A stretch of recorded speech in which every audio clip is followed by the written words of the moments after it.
That's it. Did it, man. Oh, we're live. I'm getting better at this. Well, that's really not dramatic from our side at all. You just push a button. Yeah, you literally just push a button.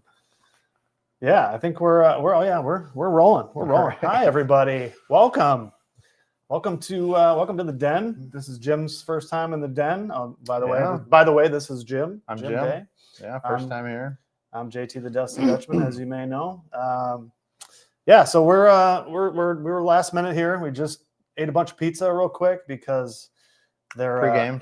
As it always happens, there's only so many hours of the day, and then by the next thing you know, live stream starts in 10 minutes, and off we go. Johnny, I don't know if you're in here right now, but I got you covered here, buddy.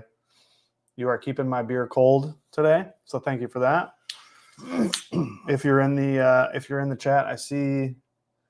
Oh, you may have been an hour early. Way to go! Forgot about that thing called what's that? Time zones. Yeah. So yeah, welcome. It's a good day to be. It's a good day to be live. It's a good day to be alive. Both true. Yeah. Oh, he is here. Okay, good. Yeah. So Johnny, I got you. Representing, brother. Representing. So keeping it wheel episode 3, I guess. It's been a while since I've done a stream, but honestly I've been spending a lot of time working on the video that just dropped yesterday. So I haven't done a whole lot in terms of social media because I've been cranking out this video. This felt like a good time to just jump on here and hang out. So it's been a minute. I screwed up because I paid StreamYard I don't know what it is. It's like $45 or $50 a month, and I think I've used it once. This is all new to me. Yeah. So oops. Sorry. Yeah. So I meant to do more live streams, but again, some of these other projects get in the way, and here we are. We got some new Massachusetts. people. I think I was talking to Kurt earlier. And so Tommy's here. Welcome. Massachusetts, Kurt. Oh, look at that beard. That's a serious beard. That's an accomplishment.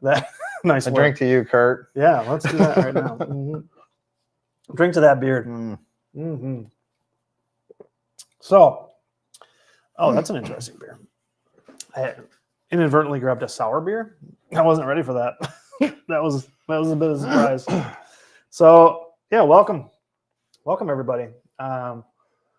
We want to talk about mostly the new bike, the Quarry STAVE, which is right there. If you haven't seen the video, maybe if you have, I'd be curious what everybody thought about the video. Some of you commented, which I appreciate, but what'd you think? If you saw it, what did you think of the video? I really meant what I said in my story yesterday, that I wanted to put as much effort into the video as you put into the frame building. So definitely put a lot of hours. I gave it everything I had, man, and I feel like it told the story that I wanted to tell. But like I said, I'm curious what you guys thought of it, if you've seen it. But yeah, it's been a really fun couple months working on this project. Yeah. We've been spending a lot of time together. I'm lucky that he only lives an hour from me, so that's why he was able to come down to the den. But Megan and I missing the Black Mirror. Oh, okay. I have not seen the Black Mirror at all, ever. Well, maybe first season I watched 1 or 2, but then it wasn't for me. Although you did, Jeremy, aka Mountain Goat, did get me on the Severance show. Did you watch that yet? No, I'm pretty out of touch with pop culture right now. That's a tough one. Awesome video. I threw up my cameras after watching it. Well, I don't think you can, Johnny, because that's like your job, right? To have the camera. So hopefully you didn't completely get rid of them, but I appreciate the comment. That was one of the first things that the head badge is interesting to me, because it's like a microcosm for the whole thing.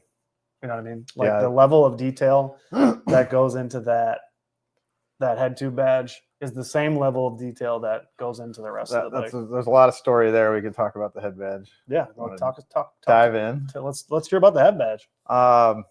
Didn't want to do my own head badge. I don't know if you guys have caught it in the Instagram or any of our posts or anything like that, but we cast our own pewter. Went to like 4 or 5 different companies trying to find a pewter caster, and they all just outsourced to some part of the world that's not here. And I didn't want that much distance between me and any build process. So, Yep. and most of them just said they couldn't do it. So we had to figure it out. And I think we got it in less than 3 weeks. We figured out casting, vacuum, molds, everything, and made our own castings. And I don't really know what happened with the wood. I love wooden boats. That's a little side hobby of mine. Mm-hmm. And the white oak. I mean, come on, what mountain biker doesn't love a good brew? Where do you get the staves, like the actual? So yeah, so right now we get them. We just get them from like a local wood shop. But okay. I really want to partner with a brewery at some point who has cool. just leftover staves and That make that part cool. of the story. Because I like the wood used in a whiskey barrel is actually like better than furniture grade. It's got no knots in it. It's spent its life exposed to water. It's very rot resistant. When we cut it, actually, it like the whole shop just smells like whiskey. Smell, it's just the whole building starts smelling like whiskey. So super fun to make, very time consuming. And the funny side to me is like it was kind of an afterthought in a way. We were like, how do we brand this? We need like each model has to have its own kind of flavor. And we did that after like 2 years of design work and field testing. I was like, this is the thing that's going to stand out is this head badge, not the then the head badge does stand out. Yeah, but it's a killer. We love it. So the name came after, like once you've like finalized the head badge and decided you wanted to put wood in it, and then you called it the Stave? Yeah, kind of. Yeah, kind of. I wanted something memorable for the name that would like stick with people. And as far as naming goes, we spent we had like a list of names, hundreds of names for the brand, for the probably harder than naming a baby. I bet. It's just there's so many people. I mean, like everyone in this video, like we like mountain biking. There's so many brands that have started mountain biking. There's so many people have started mountain bike companies that may or may not have gone places. And there's just so when you come up with a name, and I'm like, oh, it's a great name, and then it's taken. And you're like, true. We'll try different names. There's so many. And even, I knew the name for a long period of time, and it still didn't like dawn on me until like I knew there was wood in the head badge, and I knew it was called the Stave. But then all of a sudden one day I was like, that's why it's called the Stave. That's from a whiskey barrel stave. So every model will have a different wood in the head badge. Okay. So that's a cool series idea. Yeah. What other? I mean, are there that many woods that? Yeah, there are. I mean, so like I said, water I mean, stuff? there's tons. There's a wood called Greenheart we're hoping to lean on with some of its nicknames, which is like it was used in the Endurance, Shackleton's boat. It was a common Norwegian shipbuilding wood. So obviously we want to use that one. There's other oaks that are good. There's a lot of options really. So we're just warming up with the naming conventions, but we're also going to offer custom at some point, full custom. So I don't know what that's going to look like in terms of branding, but we want to get we want to get pretty granular. We want the customer to have a great experience. So. Yep. Well, this customer did. I had an awesome experience. Like I learned so much about just geometry and what works and what doesn't. Like especially when we spent time going through that website. What was it called again? Geez. It's like a frame finder or I forgot what it was. But I'm gonna have another beer. There you go. Yeah, we went on this website. I'll look it up. Somebody, I'm sure, has seen it before. But there's a website where you tell it what kind of bike that you want to see the geometry of, and it will pull up a line drawing of the geometry and all this. It'll give you all the specs of that. You put in what size it is, and so on. So then we went over that, and we talked. I told him what geometry I like. Pulled up that bike, and then he told me why I liked the geometry because of, the location of the bottom bracket or the length of the chain stays or, the head tube angle. And it started to make a lot of sense to me, especially when, I love my Ibis Ripley and like that reach is what I like so much. And then we use that as kind of a jump off point for what sizes to go with for the Stave. And then sitting on it, actually feels just like the Ibis. And I did some basic measuring, just use a tape measure, and did some like seat post, like top of the seat post to handlebar, center of the handlebars, and it's the exact same thing. Sweet. So it worked out. If it works, it works. Yeah. So it's Bike Insights is the webpage. It's a little maybe clunky, but you can learn a lot about geometry. I spent a lot of years in the bike industry before I jumped and did a frame. And I thought I knew a lot about bike geometry, and that wasn't the case when we started designing. I realized I had some work ahead of me. So yeah, you can do a lot of comparison on that website. We did upload all of our bikes onto that, all of our models, our sizes anyways, onto that. Okay, so. cool. Yeah, that's super nice. And like, how do you describe, for me, when I describe what this is, I just say a modern geometry, like hardtail, like, or like a gnarly hardtail. Right. How do you what's your like 30-second pitch on that? Oh, I don't know if I can do it in 30 seconds. I'm sure you can. I don't know how to distill this too much, but we got time, right? So we got another time. Yeah, just your elevator pitch on what the geometry is. So like when people ask me, I'll be able to respond, because like I said, right now I just go, it's modern geometry. So I don't know how to describe mountain bike geometry without describing road bike geometry. If you're keyed in on mountain biking, which most of us are, there's actually a trend you can trace very, very easily through mountain bike history. Mountain bikes broke off from the road bike family tree in like the 80s, and we're still kind of paying for that. The advantage of road bike geometry is drafting, so you keep a tight wheelbase, steep head tube, and I highly encourage anyone watching to compare any brand's smallest and largest frames in road bike, and you'll notice that their wheelbases are almost identical for someone who's 5 foot versus someone who's 6'6". Yep. And that really screws with your handling. It's good for drafting. It's not great for mountain biking, but if you do a lot of road biking and you switch to mountain biking, get me to mountain biking now. If the bike feels different, it feels weird. If it feels weird, it feels bad, right? Yeah. So yeah. there's been a slow, bad for sure. Yeah. So there's a slow progression away from that road bike influence, which we can still see a little bit of. And that's why they're getting longer. That's one of the reasons they're getting longer. Longer wheelbase, little slacker head tubes. You're seeing, like, whereas typical road geometry, your head angle changes with your frame size. Okay. I'm kind of getting away from that. You don't really need that. You kind of want what works throughout the entire spectrum. I don't want someone who's 5 foot tall having a drastically different experience on my bike. Yeah, because your frame, regardless of sizes, is always a 64-degree head tube angle, right? Yep. And there's a lot of brands. I don't know if it's still as common as it was, but 5-10 years ago, it was pretty. 10 years ago, especially when I was deep in the bike industry, it was very common to buy a small mountain bike frame and have a slacker head tube than a large size. I mean, I would consider this pretty slack, right? Yeah, it's pretty slack. I think if you're looking at a hardtail and you're a full suspension guy or girl, if you're looking at this, you're going to be like 64-degree head angle is really slack. Yeah. But you sag into it on a hardtail. You don't sag into it on a full suspension. So as the whole bike sags when you get on a full suspension, the front sags on a hardtail, so your head angle gets steeper.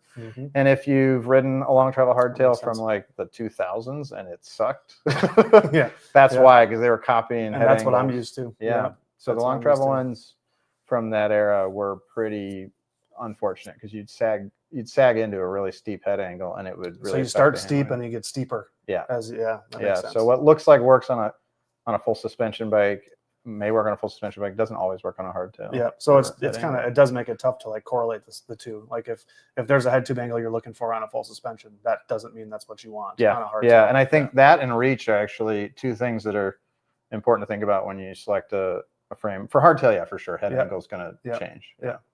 Reach is going to be dependent on your seat, not reach, effective top tube, but reach a little bit too, because your body feels reach differently. You don't think so much about the distance between your pedals horizontally to your top of your head tube. Yeah. So when I think I talked to someone a week and a half, 2 weeks ago, and they said, what kind of reach would you recommend? And I said, for you, probably 465, 470. And they were like blown away. Oh, that's so long.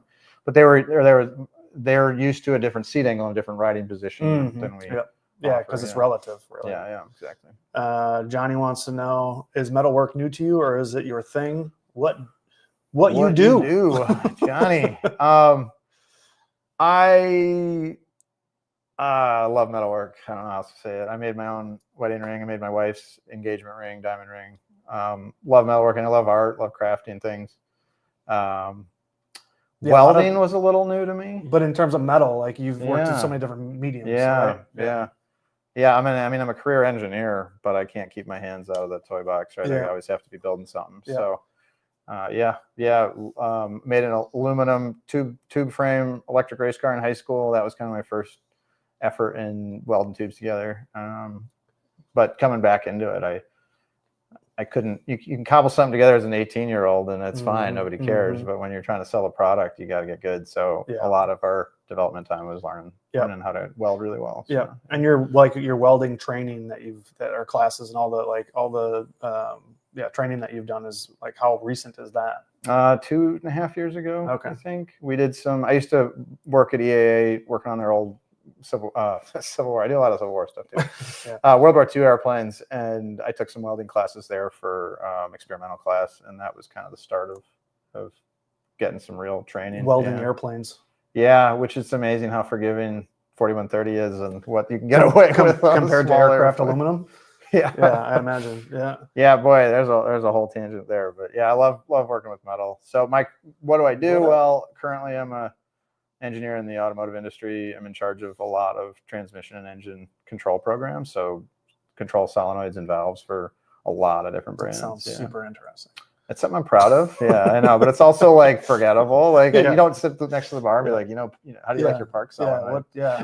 What's your solenoid pop off? What's your variable force stroke output on your cam phaser? I mean, speaking my language. Exactly. Dirty talk. That's all kinds of dirty talk. That's for late night at the bar. Two Wheels Wild MTB. Isn't that a fun name? What up? What is up, JT? Welcome to the chat. But yeah, I mean, how many years did you spend in the bike industry prior to going to? I spent 8 years, and I think my smallest claim to fame is that I helped a lot with ISO. So I was a U.S. delegate for ISO. So all the required testing involved in bike manufacturing, particularly the big brands, worked with a lot of them. Were you about 8 years? What's that? Weren't you involved with the Dominions or no? Yeah, Dominions feel a little bit like my baby, but there's a couple. I mean, not a couple. It's a team, right? It was but it was a really successul project. I think it was 2017 Product of the Year for Pink Bike. Component of the Year. Yeah. So if any of you guys got Dominions, which I do, those are fantastic. So nice work. I got them on my stupid Canyon. Yeah, that is lovely. Yeah, I got the good ones with the carbon levers. They're sick. Yeah, but so now you know somebody who was involved with designing and was it testing, designing? What part were you? So almost exclusively testing and the product development side. So we had a lead design engineer who kind of took the pieces that I came back with and put it together. And but yeah, a lot of field development with pro riders, a lot of adjusting our performance requirements in the lab to make it fit. I mean, I think one of the most interesting things about bike design is a lot of your bike design is around targeting an average speed, and then brake it's the same way. So we had some of the wrong previous generations of not Dominion, but of Hayes had the wrong sort of target speeds and target weights. Interesting. Is that why they squealed so much? The old generation? Yeah. There's so much story around squealing. That's probably part of it. Yeah. Interestingly enough, squealy brakes that's a triggering topic for sure. We can talk about it. I can tell you like everything you'd ever want to know about brakes. I can tell you why brakes squeal. I know. I'm sure you can. Yeah, I'm sure you can. It's often not the brake, actually. It's the spokes and the chainstays. They vibrate. Yeah, they vibrate. Yeah. Interesting. Your car has half the coefficient of friction of the brake pad. Yeah. So a high friction brake pad, like you find in motorcycle racing or mountain bikes, generates more vibration, especially at lower speeds. You could just be slow, JT. I don't know how to tell you that. You wouldn't be the first person. There's a lot of opportunity there too in the design, but then there was design to reduce noise on the Dominion. Yeah, because I feel like nowadays, squealing brakes is way less of a thing. Like it used to be so much worse. Also I ran, every bike had Hayes brakes on it. I still have those. Yeah. I recognize those. Primes. Yeah. Those were okay. But man, some of those strokers and whatever was before that, those things were and they do funny things over time too. They make some noise. Because Hayes was what? Wheels, brakes, suspension. I still have a bin full of Manitou forks. Yeah. Same. Yeah. Classic. Let's see, how much phrase did you scrap? Well, that's a good question, John. I haven't scrapped one yet. Wow, that's pretty good. Which is, I know, I just eventually feel like I'm gonna blow one up. We've got a lot of field mileage on some of my really bad welds and the early prototypes. I mean, so even your bad welds won't break. We have Haven't had a single Yeah, problem yeah, of any that's kind. good. Yeah, the really early stuff has been super robust, and we actually made it more robust. Yeah, Does How many it frames? does Huh? it help? Does it make welding any easier because of the non-bent tubes situation? In Not case you don't know, really. the bike has 0 bent tubes.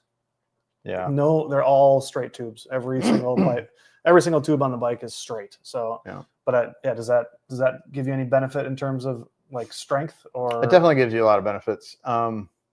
Yeah. So I haven't found a steel frame that doesn't have a bent that has no bent tubes on it. We might be I've the never only seen one one. in the market. Yeah. Which is doesn't sound like an interesting bragging point, but wherever you have a bend, you have flex. And it's also extra process to make that Bend it, tube yeah, and manage that yeah. assembly And make sure it's the same every time. Yeah, and it changes your setup, fixturing, and all kinds of stuff. So Mhm. yeah, when we started doing the geometry, we realized there was really no need for it anymore. No, Whereas I if you think do that's like that's really, to me that's part of why it's like modern is because of all those engineered and machined the yokes and the dropouts. Like to me, not just the geometry in terms of angles and lengths, but also like those pieces make it modern to me. So like there's kind of a predominant style over the last decade in like automotive design and stuff like that, with a lot of like sharp lines, 45-degree angles, 30-degree angles, just in general. Yeah, so we kind of went with that theme. We wanted you can see it in the dropouts, some of that sharper, sharper contrast with radiuses on the ends of it. Yeah, so. And a lot of modeling there. If you notice in the video, there's a part. Wow. Okay. There is a part in the video where Colin from Ace Bike Media, I don't know if he's in the chat here at all, but he's looking at he's pulling pieces of 3D printed plastic pieces out of a box. It's an entire box full of prototypes that were 3D printed, which were pretty cool because you could see like the changing the evolution of that piece all in one box from what it looked like before, and all of a sudden finally you pull one out that looks just like the one that you currently use. So that was pretty cool. Yeah, we did a lot of prototyping. Yeah. And you don't have a 3D printer, right?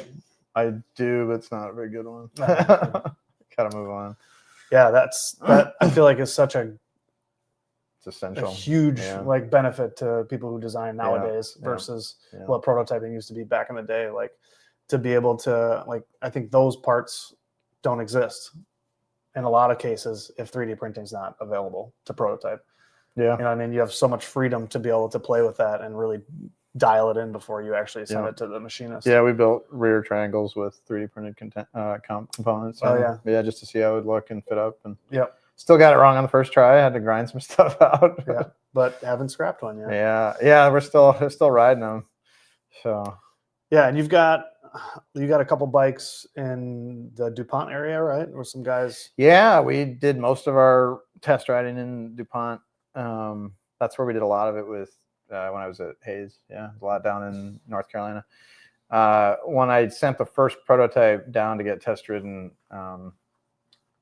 I said, go easy on it, just get familiar with it first. And then he wrote he wrote it for 3 hours test and pilot. set like 17 PRs or something. Man. I was like, I told you to just get familiar. Yeah, I'm excited to see what changes, like compared to, especially at places that I ride a lot. I wondered if I'm going to see the same thing, like all of a sudden without trying much harder, am I all of a sudden going to start seeing PRs? Yeah, I have a feeling. I think you will. Yeah, I do too. I think it's going to be fast. I think it's going to be really fast. The question is just going to be how much do I ride it? Like I'm so used to grabbing my Ripley, especially around here. Like nine times out of 10, I'm grabbing the Ripley and I'm just not even thinking about it. Now it's going to be like, well, where are we going? How long are we riding for?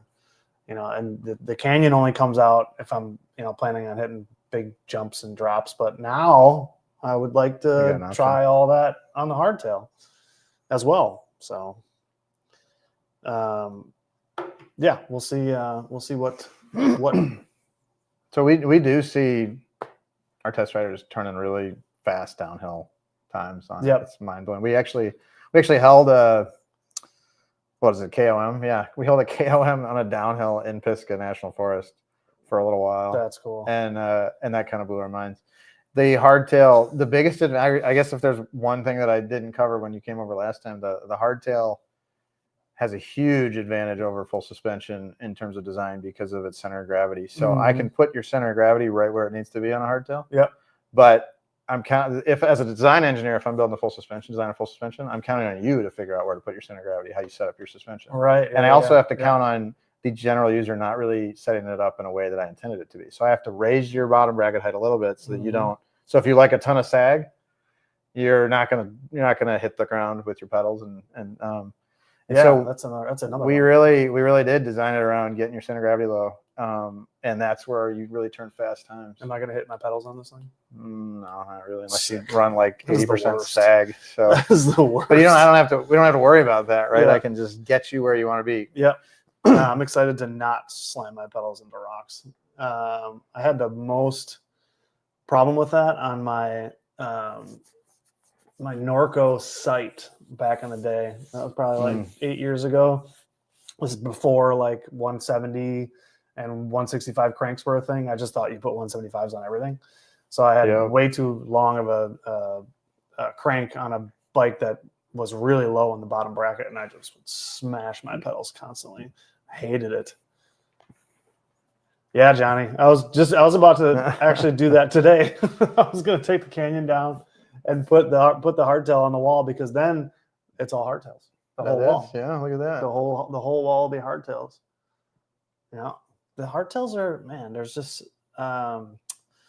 there's some nostalgia there for me, which was what I was talking about in the video. It's like was very full circle moment for me, because most of us, I think, started on hardtails. I mean, most of us that have been riding for a little while, at some point, I feel like that's like the entryway to mountain biking for a lot of people, is to get a hardtail. So, and it took me, man, I really didn't get into full suspension bikes until maybe 8, 9, maybe 10 years ago. Like, you got a lot of bikes and 2 full suspension.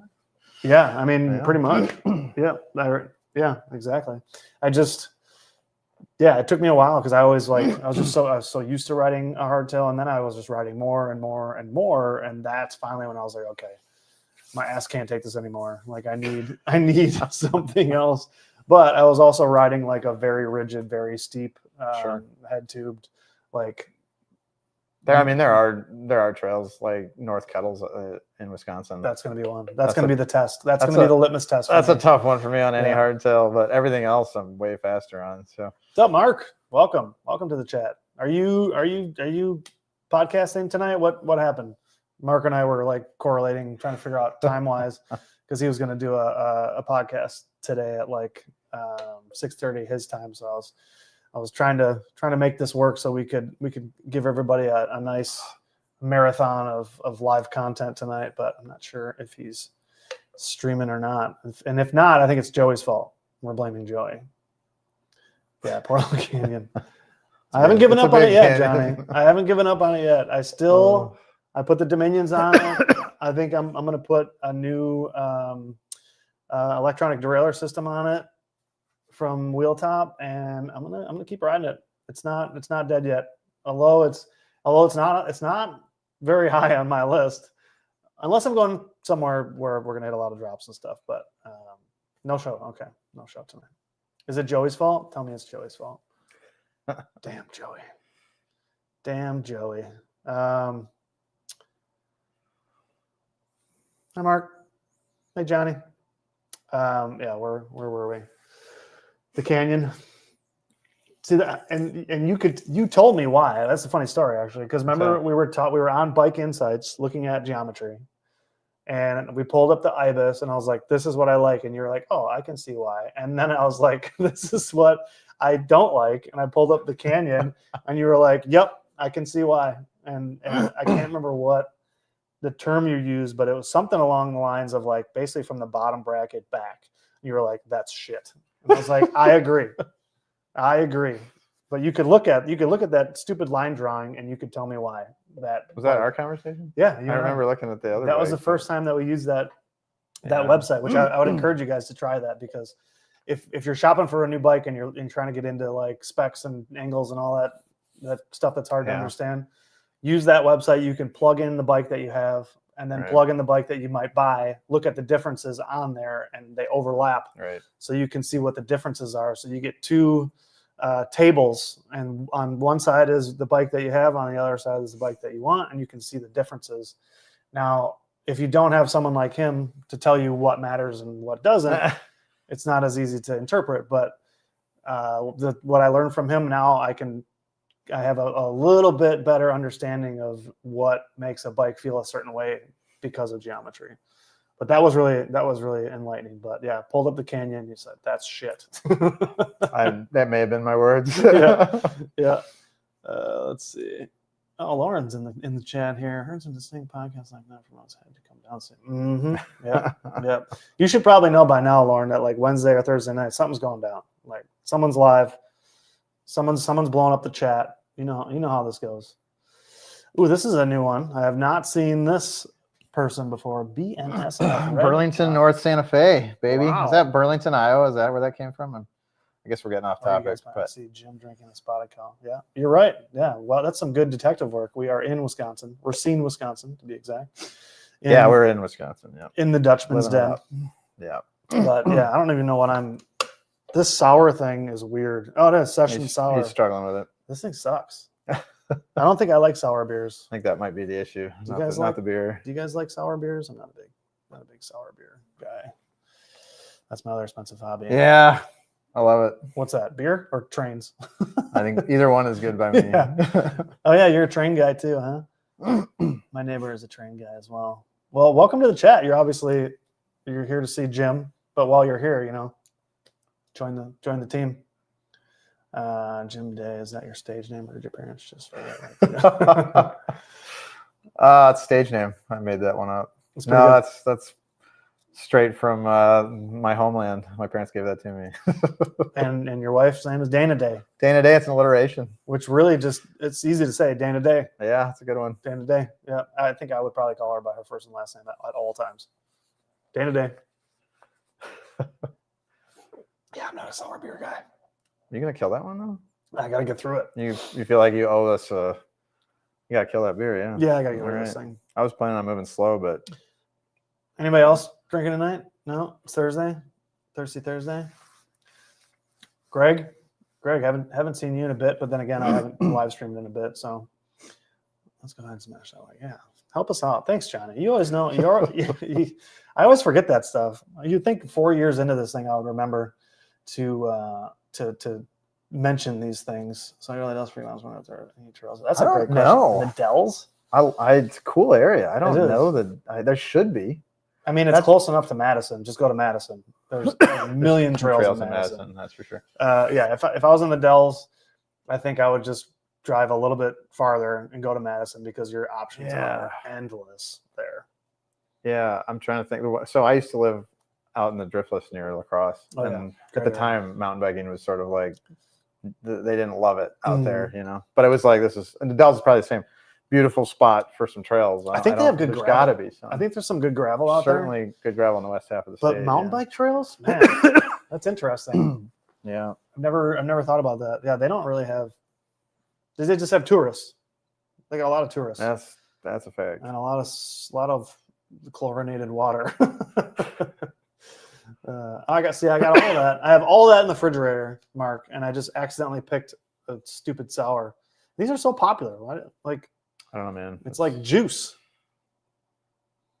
Right? Yeah, for sure. Yes. Hey, I know this guy. Can't listen to everything he says. No. The only bike packing gravel trip, in Iowa is exceptional. I know. I got my ass kicked in Iowa. Me and Fruit Punch and Steve actually got our asses kicked in Iowa. Where were you in Iowa? We started in Dubuque. Okay, yeah. We went one way or another. Yeah. And it was supposed to be like 100 miles. I think we cut it down to 70, and it was like 4,000 feet of climbing.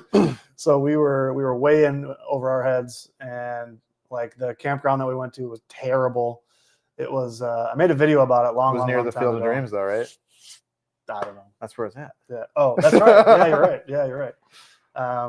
But yeah, we've been like planning a redemption trip out there because we bought all the bike packing stuff, like all the good stuff.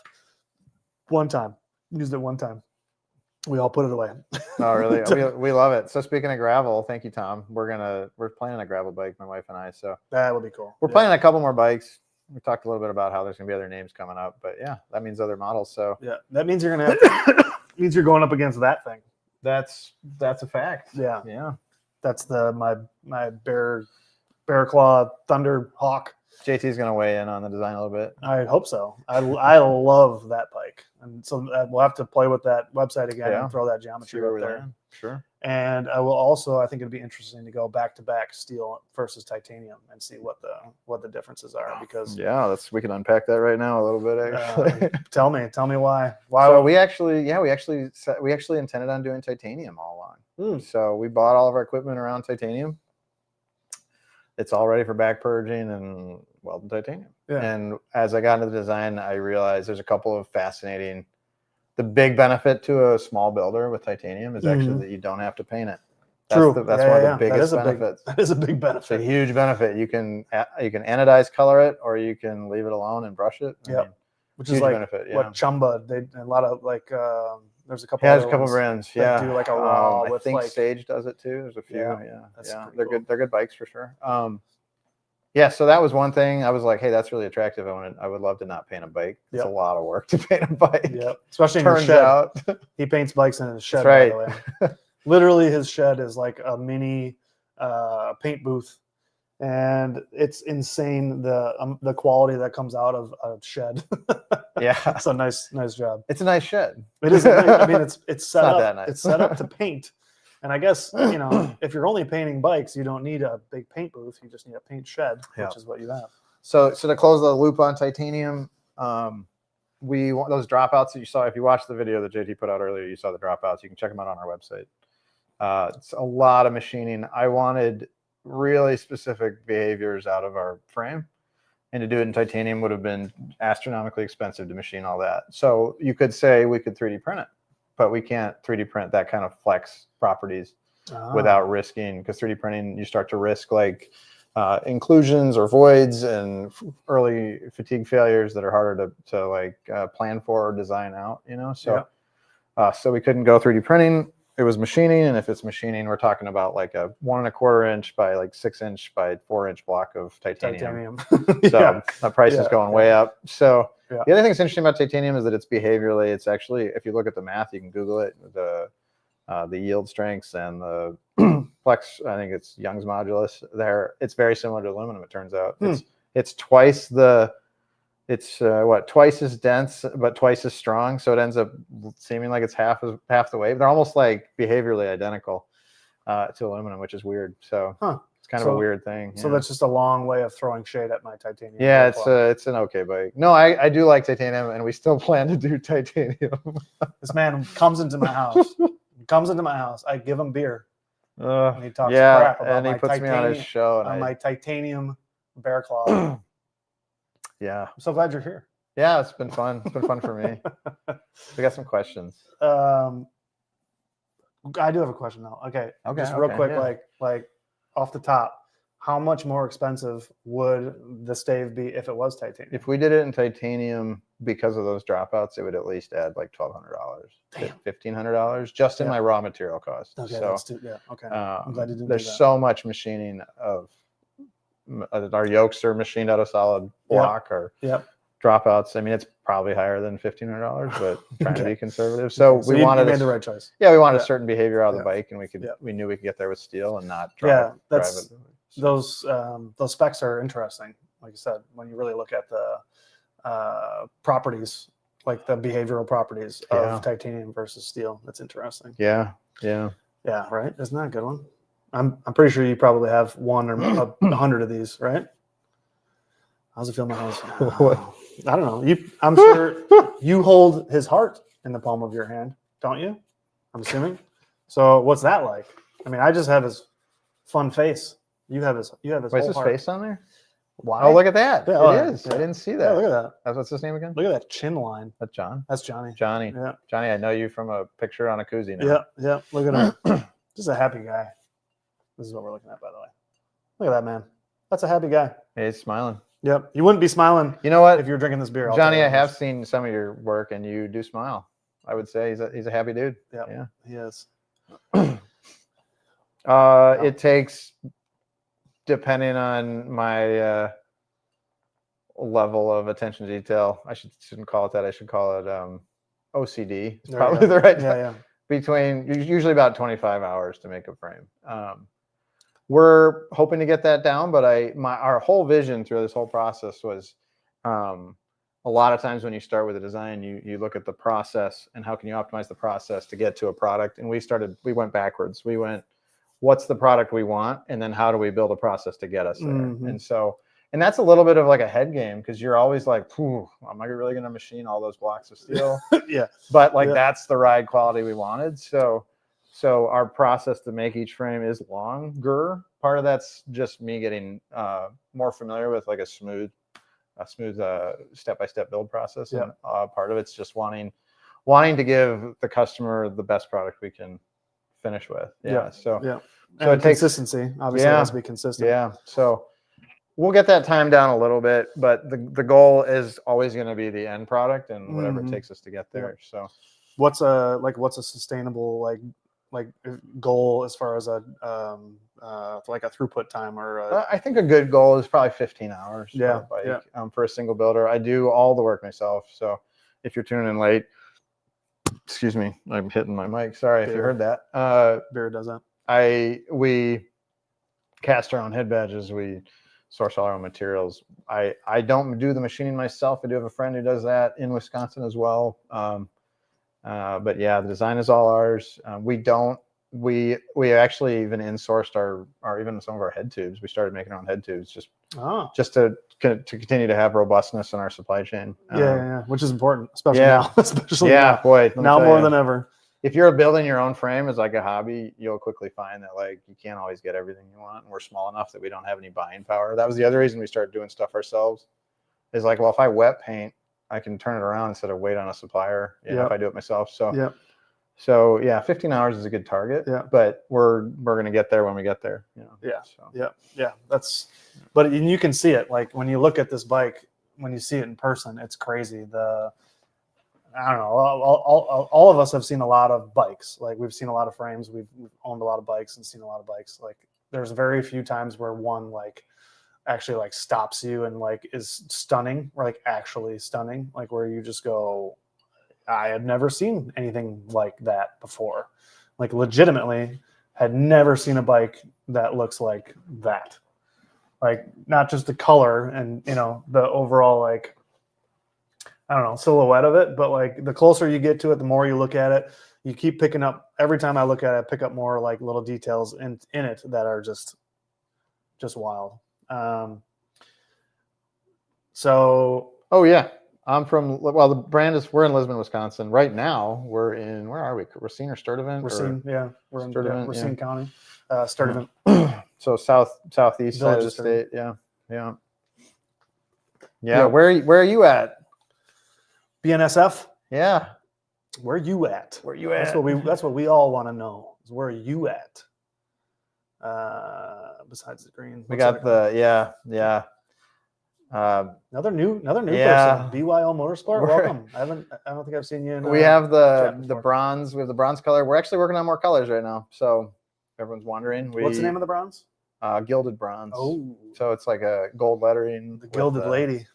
That's the one. So color is like, we felt like we knocked it out of the park with the green. You did. So it's like every time we try something else, we're like, insane. It's not as good as the green. Yeah. The bronze is tight though. I like bronze is nice. It's a little more subtle if you don't like standing out on the trail. My brother does not love being the center of attention when he goes to ride his bicycle. He's trying to hide from the world. I hate being the center of attention.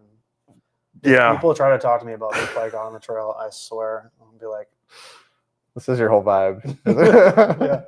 I'll find a brighter color for you for the next one. How's that? We're working on some other colors. We're looking at a blue right now. We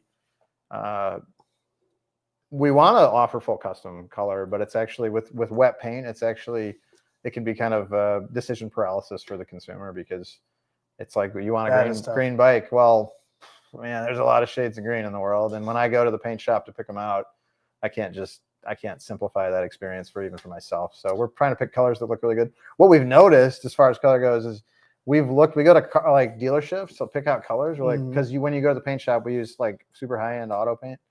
you pick a color from a car and you're like, I really like that shade. Mhm. And then you go get it and you spray the whole bike and it does not look the same. Yeah. Like the tubes, the reflections off tubes Yep. versus flat panels is Yep. different enough. Yeah, the curves change it. Yeah. Especially with a like a So. pearl color or like a 2-stage paint. Yeah. All those curves make it look different because when you see it, it's on a flat plane and the light hits it differently. Yeah. So that's your answer. But the green is from, is it Thanks, Ben. it's a Land Rover color? Yeah, so a little bit of a confession. We just keep landing on Land Rover colors. You love Land Rovers. I like Land Rover. I like the history of Land Rover. I've got a 1960 with the tire on the hood and the hand crank and everything. Yeah, so, that kind of was an option for. We started looking at colors. What we found was that we'll use other brands. I've looked at Porsche a lot lately.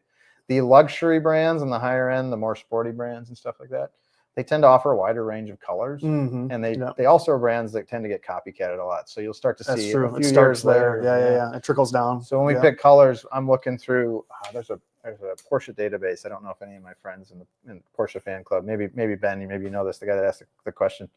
There's a Porsche color database that I go to a lot, and one day we'll probably land on one of those too. But you're right though. Like you see colors for the first time on some of those higher end brands, I guess. They tend to pioneer. In fact, when we got our blue mixed up, we're trying the shade of blue. We got it mixed up last week, and they had to call me back because the paint shop was like, I've never seen these modifiers for color, so I could just see if I even have them. Yeah. When you go to those more popular brands, or not popular, more like premium brands, luxury, luxurious brands. So I think I could see this color getting some attention out on the trail for sure. Yeah. And the Kashima just really cash money. The cash money. So slippery. That's my first time. A lot of firsts on this bike. First transmission, first obviously custom steel hardtail, first Kashima coating, anything. I rarely go that high end, honestly, with my components. I'm always afraid to break stuff. So like I know that if like I go buy XX1, I'm gonna smash it to pieces. Straight away. I promise I will. It's like your fate. Yep. If I go buy like the top end highest set of brakes, I'm gonna smash it into a tree. I promise. Like I already know. So that's why I'm like a GX guy. Like that's where I'm at. Like that's why all these bikes have GX drivetrains on them, because GX is like, it's middle-ish of the road, and then if I break it, it's cheap to replace. So mine weighs 28 and a quarter is what I came up with, and that was no bottle cage, like no toolkit, just exactly. If you watch the video, exactly the way you see it in the video is how I weighed it, and it was 28, like 28 pounds 4 ounces, which should be 28 and a quarter. Which I thought was good. I was hoping anything under 30. This name is suspicious to me. Land Rover Day. Ooh. I have so many questions. Yeah, that's interesting. I would assume that you brought this person. Maybe I did. Yeah, you probably did. Because I've been wondering too what your bike weighs, though. So that was a fair question. It was in the video. It was, though. I should have.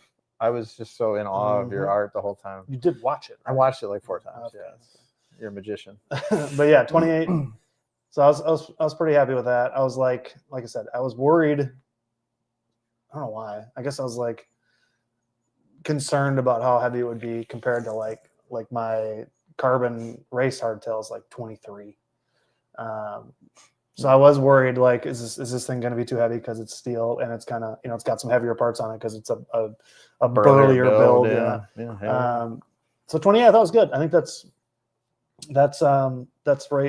right in line with kind of what I was expecting. I was just hoping not. For some reason I was like, do not be 30 pounds. So 28 seems okay.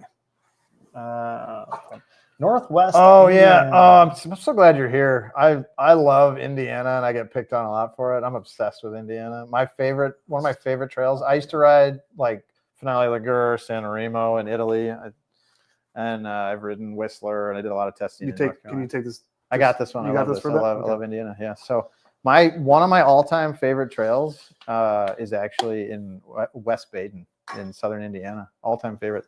It's quiet because nobody thinks you're going to go to southern Indiana and have a ripping good time on a mountain bike. It's a beautiful area, a lot of history. It's technically a driftless region, like western Wisconsin or eastern Iowa. Did you do another one? What are you doing?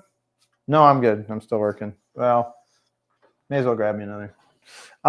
So I haven't ridden anything too much north of that. I haven't ridden Brown County, which is also like a spectacular place to ride. That's Brown a good County's place to get amazing. lost. Yeah, Brown County is fantastic. Yeah. When I was racing in high school, I think Indiana was in the top 10 for participation in the sport of mountain biking. So there's some really great trails down there. And here, having this come up now, man, I want to get back to Indiana and ride some mountain bikes. Brown County is so sick. Love Brown County. And they actually got me this April Fool's. They got me bad. I don't know if you follow them on Facebook. Yeah, I was on Facebook because I'm older. I'm an older gentleman, so I'm on Facebook. Distinguished. Because that's what Facebook is for. Distinguished people.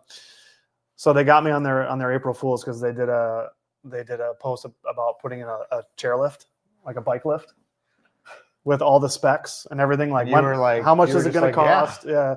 They got it passed through this all these, they went through, jumped through all these hoops, got it all passed, had all the information of where it was going to start, where it was going to finish, how many bikes it could lift per hour, all this stuff. And I was like, dude, that is sick. Because the climb back up to Hesitation Point sucks. And it said that it was going to let you off at Hesitation Point where like Hobbs Hollow is and all those so awesome you were trails. all in, man. So I was like, dude, this is awesome. I texted Aaron, aka Fruit Punch, immediately. I was like, Brown County's getting a lift. Sent him the thing, and he was like, dude, that's sick. And then like 2 days later, it just dawned on me. I was like, wait a minute. Did that happen on April Fool's Day? And I was like, those motherfuckers. So I went back. Sure enough, it was fake. Yeah, well, pour one out for exactly. in Brown County. But yeah, Fantasy Factory. Now this is going to be all good. right. This is going to be good. Cheers, y'all. I haven't had that in a while. Cheers to you guys. Right Cheers to the 2080. You guys hanging out. Hopefully, you guys are having a drink too, hanging out with me and Jim here. But yeah, Brown County, go there. It's an amazing spot. Yeah, Indiana is wildly underrated for its mountain biking. Yeah, the hardtail party it's a special type of party, man.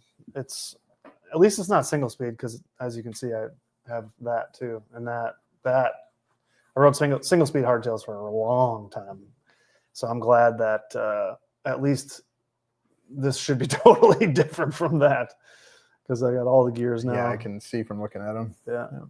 Are tariffs going to impact your business? Well, I don't know if they'll negatively. I don't know yet. I don't know if they'll negatively impact. I will confess to the crowd that, it was a little bit of an existential crisis last week. I was working on a frame, and I was like, this is so many hours, and I'm competing with like people in Vietnam. Yeah. No, that's a good point. So it's a really good point. I think it probably will in some ways negatively impact the business. Not in terms of my supply chain or my ability to put together a frame, but in terms of people's ability to put the bike together. Almost the entire bike industry is in China or Taiwan, and I guess we'll see. I'm involved a lot in supply chain in the auto industry, and I'll be curious kind of how this all pans out, but we can pivot so quickly as so many companies can move faster than it feels like we can. So I think you're going to see a lot of motion, and I don't know what's going to happen, but like you said, it's like checking the weather every day. Yeah, it is to see what's going to happen. I'll add real quick to that like I really believe in vertical integration, and I love the process of making things. Yeah. And so for us, it was like this whole experience, this whole thing has been, how much of this can I bring in house, do myself? Because it just takes one part of the frame to delay a customer. If I can't, I couldn't get a head tube 2 weeks ago with a customer order. And I was like, what am I going to do if I can't get this? And so that's in-house now. We make those ourselves too now. Yeah. So the more we just do everything ourselves as much as possible. In fact, fun fact about taper wall steel tubing, a lot of it is bought. The steel tubes are bought in America, shipped into Taiwan. They're manual tapered, I believe. I don't know the full process. Centerless ground to bring the OD back to a smooth finish, and then shipped around the world. So the steel actually originates here. So, so we'll see. We'll see what happens, but I think we're going to be okay. So, yeah, I hope we're all okay, because obviously it can very much change a lot of things. Sarah's waiting on her 4Runner to come in the country, so we hope that it makes it in pretty quick here. But I'm in Portland. Oh, nice. Wausau's got great trails too. Portland, you're in Port. Wait, Have we diagnosed who this person is yet? I wonder if it's Ike Goss. If you're a Land Rover fanatic like I am, he or she will tell us if I'm onto something. But Give us your government name. yeah, Throw it in the chat. SS number. What the deets? Yeah. Let's see that. Let's get that SS. So yeah. So okay. So second half of your credit card number. So like my passion for Land Rovers is really the old ones. Although I like some of the new ones for sure. But we've got the 1960 Land Rover which is also green that I bought from a guy that lives in Portland, Oregon. So I'm interesting. wondering if there's a connection here. Interesting. But it's got bullets in it still from being shot at in the field. That's cool. We got shot in it when we were driving in it. It's had such a illustrious life. Wow. But I love the utility of them. And so I was thinking about your brake cable routing. Oh yeah. You were like, oh, not internally routed. We talked about that right away when we started connecting over this bike. You know, I'm going to stop you there. That's a utility thing. That's because you see this really nice Bear Claw Thunderhawk. That's got internal routing. Just saying. Yeah. I can put more holes in the frame. Speed holes. Speed holes. So okay, confession though. Yeah. The reason we did external routing, I just out of my own experience, I used to test mountain bike brakes. So you had to change them all the time. Changing them multiple times a day, multiple times. That's a benefit. That's definitely a benefit. Yeah. If you got internal routing, it's just throw the bike in the trash and go find something new. You can't test. Yeah. You could, but I ended up zip tying things to the outside of the bike. No, I agree with you there. As I was building it, I was like, this is pretty great. Like I said, at first it's like, I like the look of the internal routing. Thank you, Kurt. Cheers to you again. Hey, don't just you're jumping ahead. You're jumping ahead. Stop looking. Kurt and I are vibing right now. Yeah, you are. I don't know. It was like I said, at first I was like, it's kind of a con for me. But then after putting it together, like I said, it was quite lovely to put together. Yeah. We want to give the people what they want, so eventually I'm sure that'll be an option. But, yeah. Well, and if you test mountain bike brakes, you'll probably pick the external routing. Probably. And I don't know. I guess on a bike like that, it doesn't look out of place. You know what I mean? Like the cables on the outside does not look out of place. Yeah, maybe it's the straight lines, the more utility feel to it. Yeah. The crossover is weird for me. The one that goes from right to left that crosses over right in the middle of the down tube. Oh yeah. You guys can't see it, but yeah. Just trust us what we're talking about. It's a whole thing. It's a thing. So yeah. This guy likes it. This is your guy. We understand each other. This is your guy. Yeah. And I was going to ask earlier, but people watching, people in the chat, the name of the game here is keeping it wheel. That's what the being honest. The premise is. So if we want those tough questions. It's going to be like a drunken history podcast. You keep drinking. Give me the tough questions. We want the real tough questions that we can be completely transparent about. Because this is a safe space. The Keeping It Wheel series is a safe space. We can say we can let it ride. Whatever you can go back to BNSF's question or statement. What was this? I hear you, man. But there's something about local trails that I just like. Mm-hmm. I just love them. It was like when I did test riding, there's destination mountain biking. Mm-hmm. Like I said, Whistler. We used to test at Whistler. And it's like this huge event and it feels so special and exciting, but I'm kind of a small town guy. Like get me on a locally built trail with like a nice local beer when I'm done. Yeah. And I don't need a big crowd, man. I'd love to check out some stuff on Northern Indiana. I didn't realize there was a whole lot in that area. So yeah, okay. What was that? Another new definitely face. Spotted Cow. Do you know this guy? John Vance. So that's a new guy. John, welcome, John. John, what brought you here today, John? Was it the Quarry Cycling or was it the Dusty Dutchman? I'm curious.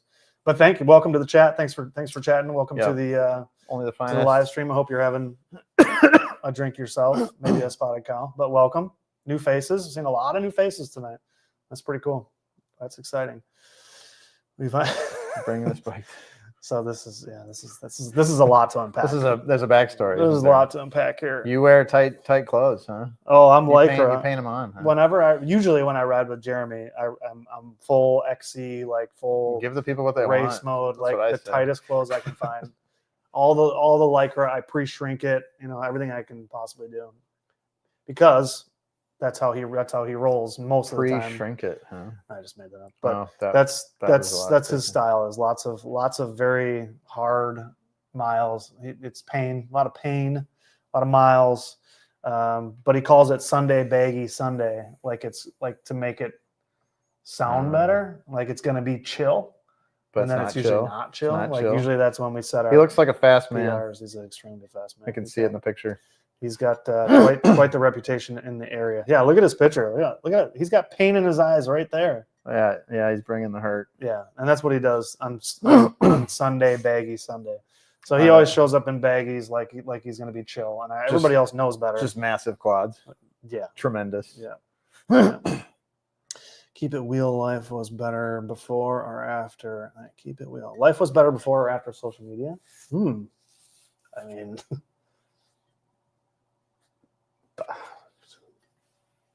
I don't know. That's a you question.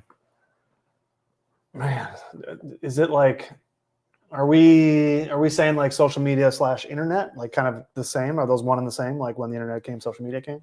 Because like pre-internet was pretty phenomenal. Pre-internet was, and we're some of the one of the last, the only generation that actually saw before and after the internet. So I don't know. Things were pretty great. That's the prior to things were pretty great, but obviously there's some benefits to the after. But oof, man, that's deep. That is deep. I gotta sit back for that one.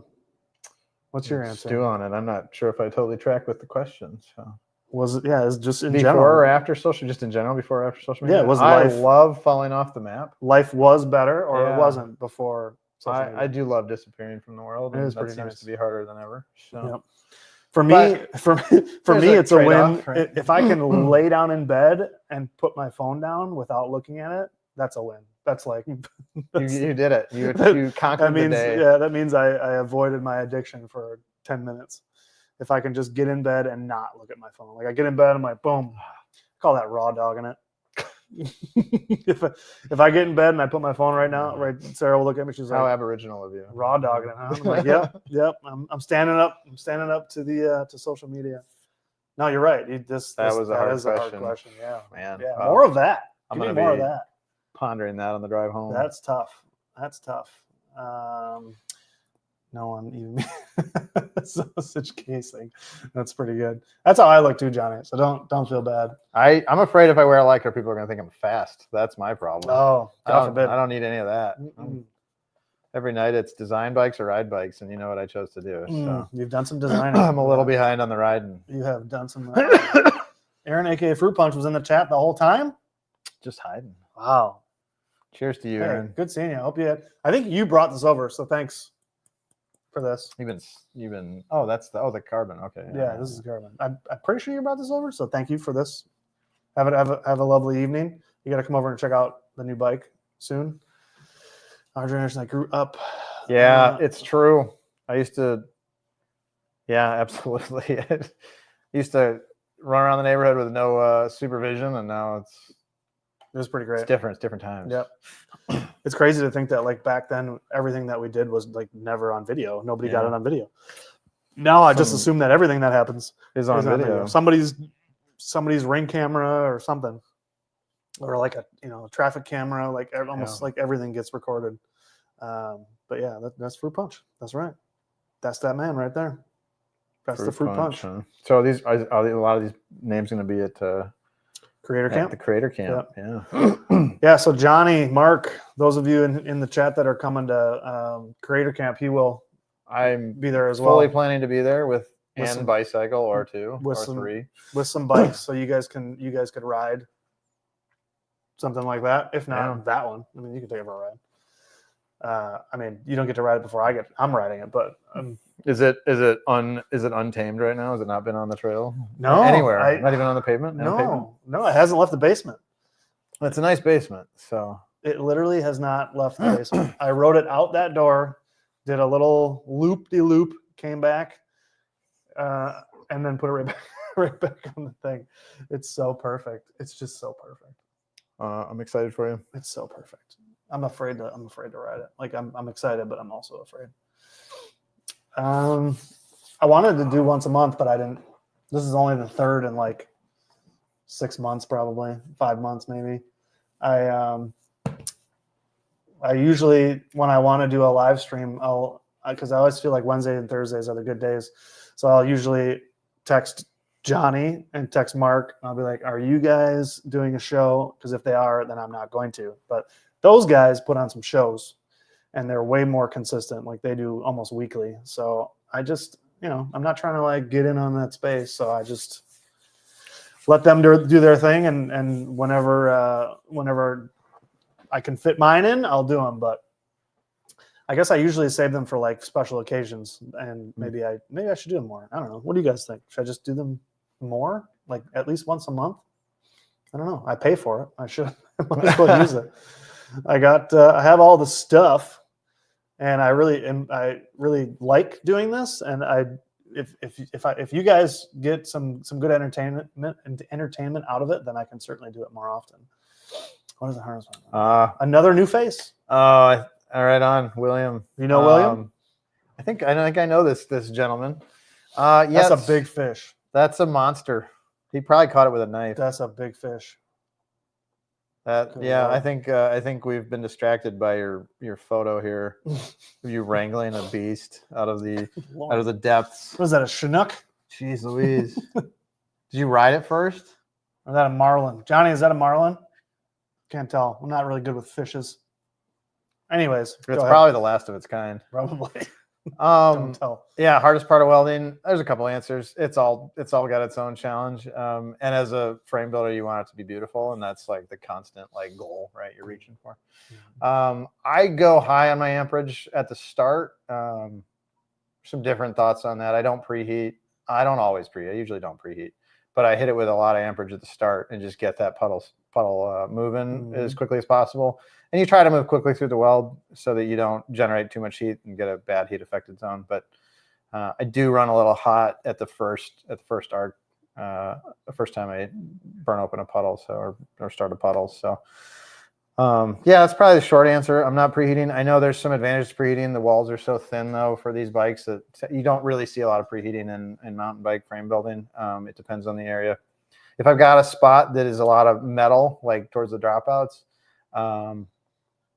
I won't move away from it. I'll tend to keep moving once I start the arc and try to do that section because it just sucks so much energy out. Sounds so terrifying. So yeah, it's a little bit like nerve-wracking. You get a lot of chances to ruin your piece of art. That's kind of like how welding is. Oh man, especially like if you start one, you got like a really good thing going. Like, man, I've been absolutely killing this one.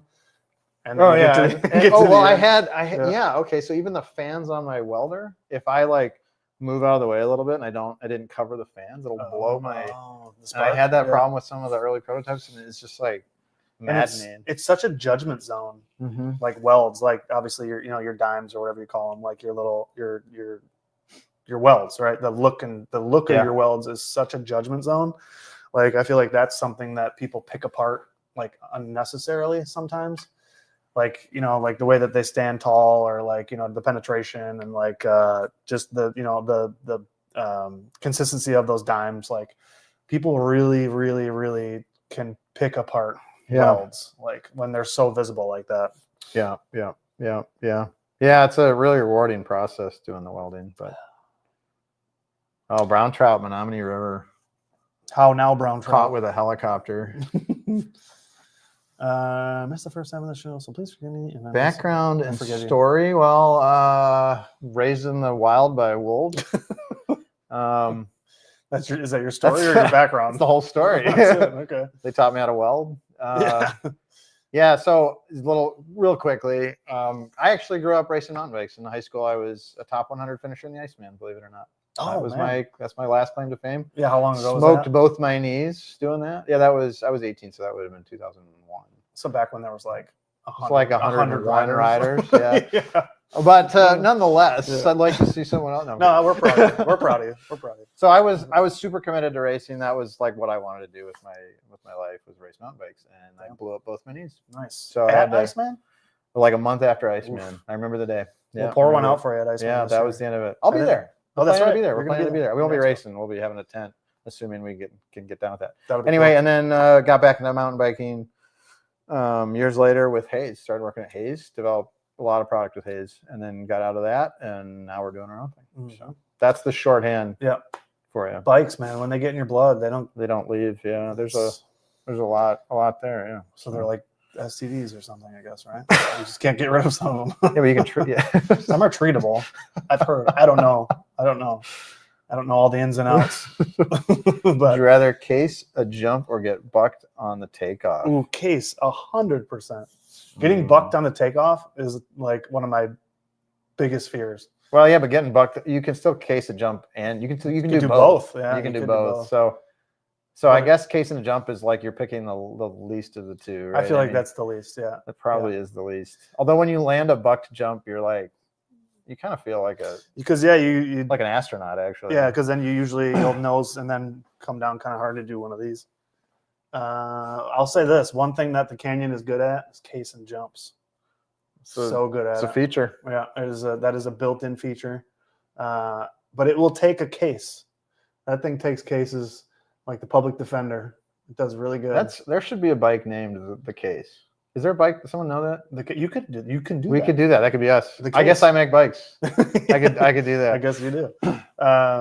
Yeah. So Mark, I would say I would rather case because I'm really good at it. Like I feel comfortable casing jumps. I do it all the time.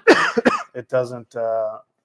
Yeah, and normally, like I said, I'm on the Canyon, which is really good at casing jumps. So no problem there. Welding wolves. It was quite an opportunity. Those classic. The old classic welding they're wolves. a misunderstood animal. Yeah. So it's one of their many features that goes unnoticed. Yeah, they don't get the love they deserve. They definitely don't. Hey, thank you. And no cami.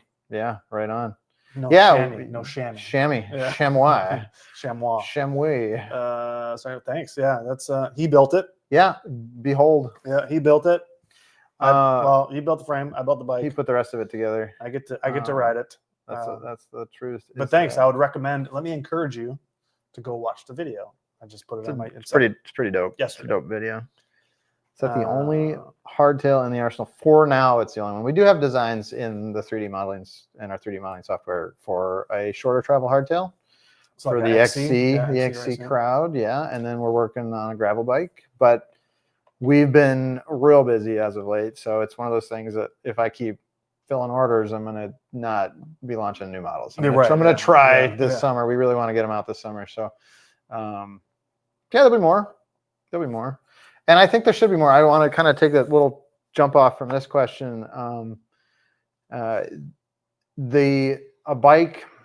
Bike geometry is dependent heavily on your average speed and the type of terrain you're riding.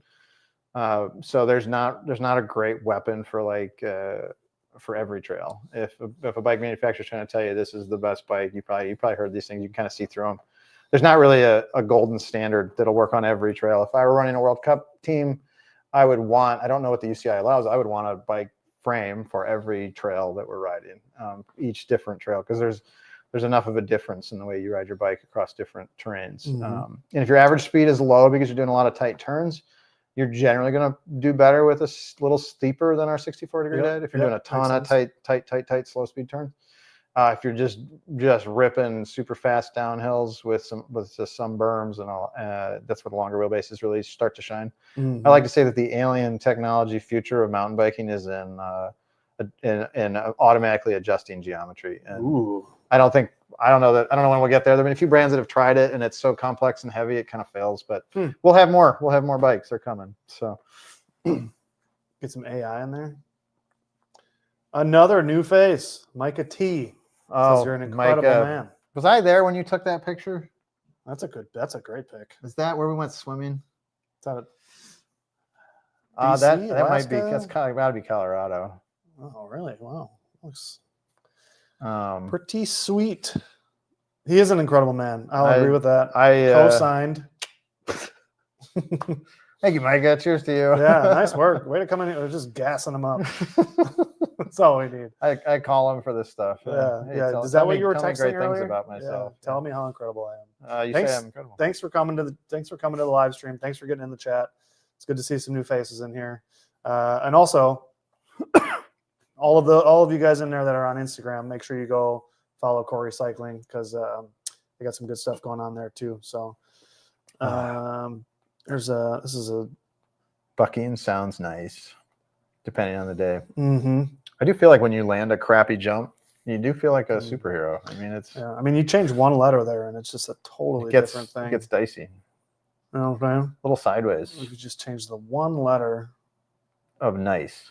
and In the end, at the end. Then Dice. it totally dice. changes the Yeah, whole thing. ruins That's it. weird. Wow. English language is wild. It's an odd place. What software do you use for modeling? Software for modeling. Good question. I really like SolidWorks, but we are using Fusion. That's a confession, I suppose. Is it? I don't know if you're into 3D modeling. You're like the one person. Ben.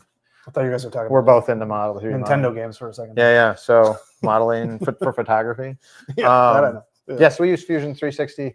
It's really kind of the only option that works in the cost model, as it were. So if we upgrade to SolidWorks, it's like a $3,500 bill a year. It's a lot cheaper to not do that. Yeah. So, yeah.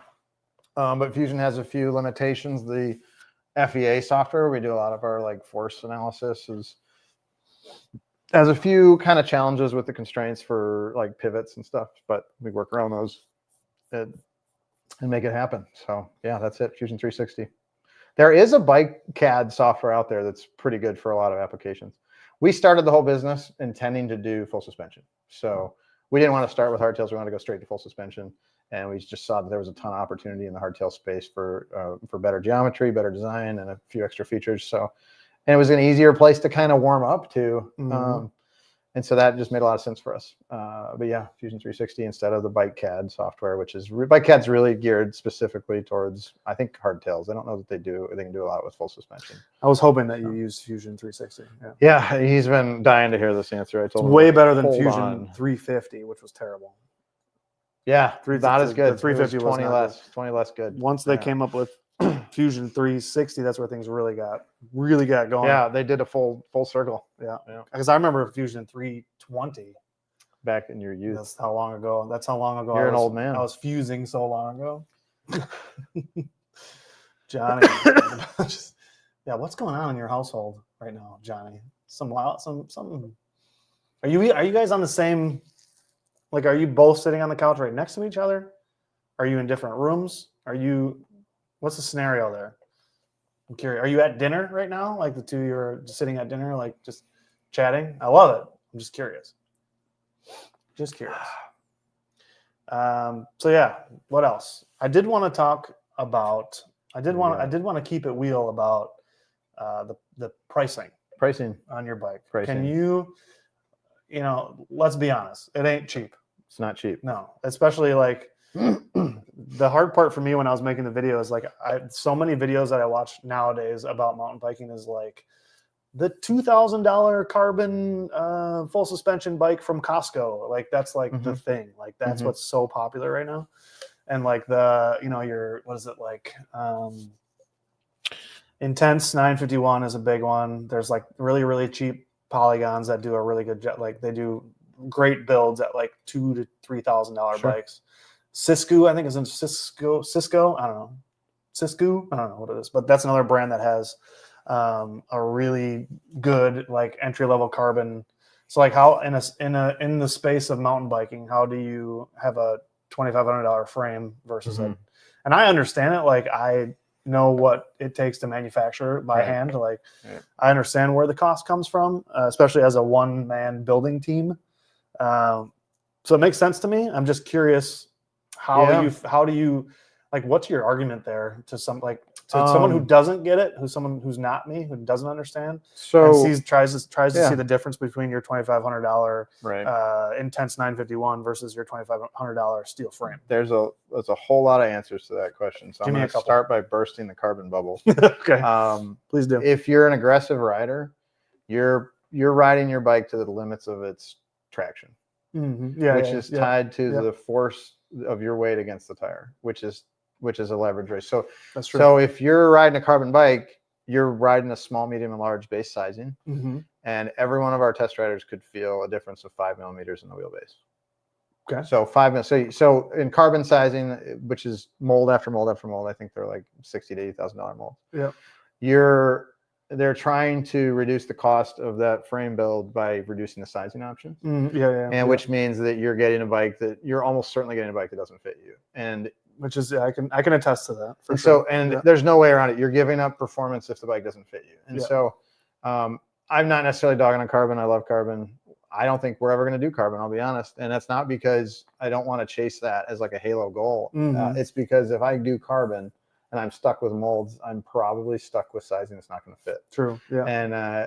And if your bike doesn't fit you properly, you're going to have performance reduction. You Yeah. might not think you do, but a lot of the pros are using frames that are made for them with soft tooled molds. And so there's a huge opportunity in frame fit when you look at what's out there. So we don't want to compete with carbon. The perception on carbon is that it's better than steel, but you're giving up a lot that you don't know you're giving up. Most people gravitate toward the easy metric, which is putting it on a scale and calling it a day. Yeah, that is an easy metric for sure. Super easy to connect with in your mind. Yeah. When it comes to all the other details, your center of gravity, your rake, your flex, there's so many things that are going on with the bike that if you don't ride a crap ton of different bikes, you might not pick up on. And I remember when I worked with Manitou, I was constantly asking people I met on the trail, what do you think of your fork? Have you ever, what do you think of Manitou? And almost 9 times out of 10, the answer was, I haven't ridden a Manitou, but I've heard they're not good. And, And so, and fair enough, if you've got that opinion, everyone's entitled to it. But at the end of the day, when it comes to understanding how a bike rides, you need to be able to ride a lot of different bikes. And it's really hard for the consumer to just get their hands on a ton of different bikes and a ton of different geometries. So you kind of feel like you made the right decision because there weren't a lot of decisions. You had a small, medium, or large. So they told you. But like I said, that 5 millimeter difference in reach, if I gave you a 480 versus a 475, and if I give them both to you, you would notice the difference because it changes the amount of friction you get out of your tires because of your weight over the wheels. But that first part was really interesting about just like you can only ride as much as your traction can give you. It's huge. It's unreal. It's unreal. And it's tied more to fit than it is to frame material. Yeah. That's a good point. Is. Yeah. Your center of gravity over the bike is a tremendous impact on how fast you can push the bike. No, that's a good point. And your relationship between the front and rear wheels. So that's one point. Right. That's we're talking about price. Valid. Yeah. The other. So we're building a variety of different sizes. We can't mass produce like carbon. They can mass produce carbon. We're hand built in America. And that's a big part of it, right? So there's economics. But the other thing is that we do plan to kind of bring the price down. But maybe not like on the exact product you see. Some of the price is that beautiful paint job. So we're starting to entertain powder coating. Powder coating has a lot of limitations, but it's also pretty robust. So, but it is cheaper. It does add some time to the lead time. I don't have in-house powder coating, and I don't like letting other people put the finishing touches on my product. We'll probably end up with a powder coat oven at one point. At some point. So that's part of it. And then the cost on top of that, you heard me talk about, we could have done titanium, but the price would have been insane. Steel is a cheaper material to work with, but we want a very specific behavior out of the bike. If you just want a steel hardtail, there are a ton of brands doing steel hardtails. If you look at our pictures on the website, you'll notice some thin sections in the yokes and the dropouts. We actually use those to force the flex of the frame in a certain direction.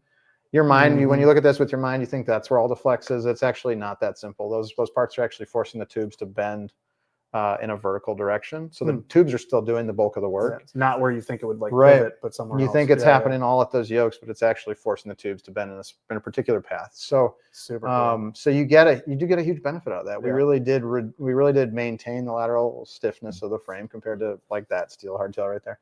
And we improved the vertical compliance. Which I'm excited to try. Yeah. That's going to be great. So that's the other thing. We could have gone cheaper, but we would have ended up with an off-the-shelf dropout and off-the-shelf yoke, and we wanted a performance that wasn't available. So different customers too, though. Yeah, you know what I mean. Like I think it's a totally different customer that would be shopping for one or the other. I did see a couple things in here. Okay, so Polygon insisted they're aluminum. Okay, well that explains some things.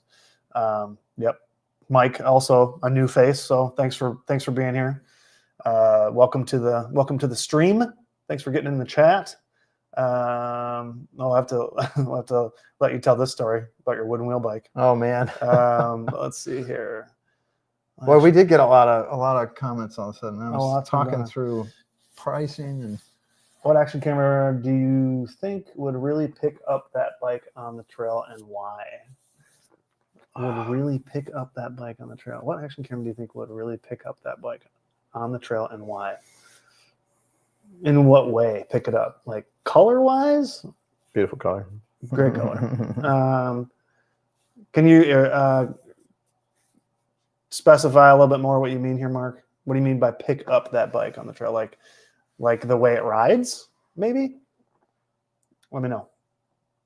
Or I don't even know. Let's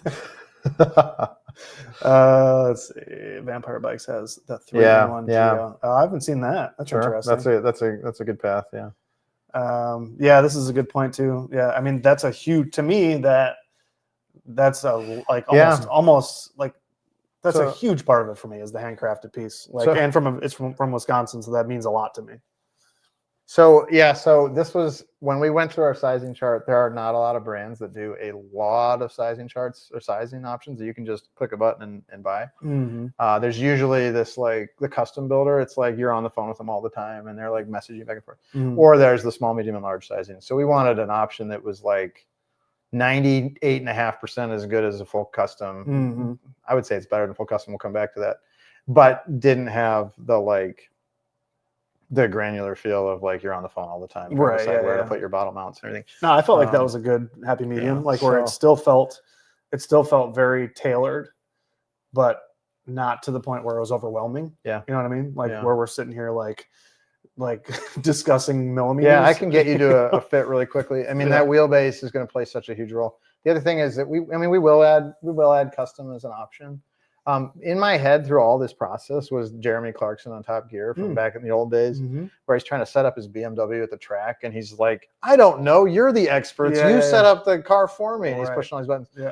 And I have worked with pro riders. We've developed a lot of product, and I've spent, I'm not going to get paid back for the hours I spent in the last 3 years researching geometry, fit, performance options like that.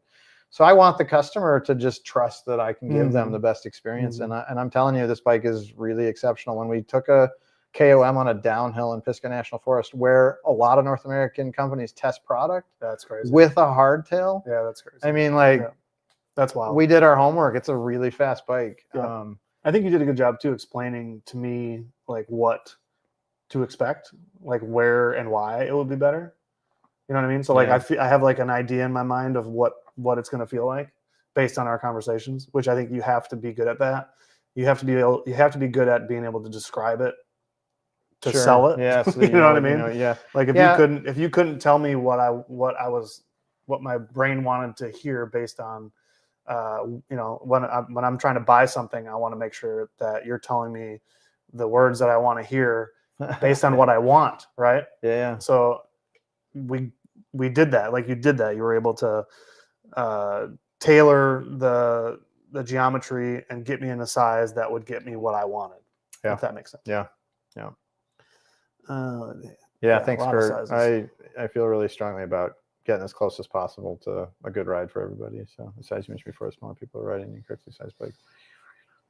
Yeah, so that's like you're constantly as a builder or someone trying to create a consumer facing product, you're constantly trying to move the needle forward without upsetting the customer. So like you said, you can only do that incrementally. Yeah. And then that's why you see trends. That's why if you look at a car that was made in the 50s, you immediately know it was made in the 50s because trends take time, right? It's hugely different. So with the smaller sizes on our bike, we leaned really heavily into the wheelbase.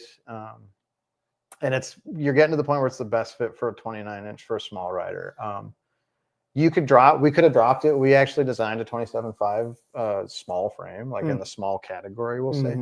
And we went away from that. And what I found in my experience mountain biking and mountain bike racing is that when you and your buddies go to cut a trail, you test ride it with your 29-inch full suspension bike when you're done. And you're like, that's the trail I want. I love it. Yeah. And then you try to give a small 27 or 26-inch hardtail to somebody who's 4'11", and expect them to have the same experience because the bike fits them. There's actually cases where the trail doesn't. The experience. It's a different experience. Yeah. So I actually did a race in Sheboygan, Wisconsin. It was a little while ago, and I was chatting. I had my 29er, and the two guys in front of me had 29ers, and the guy behind me was on a 26. And he's like, "Oh man, I can't wait to upgrade." And I was like, "Yeah, you're kind of.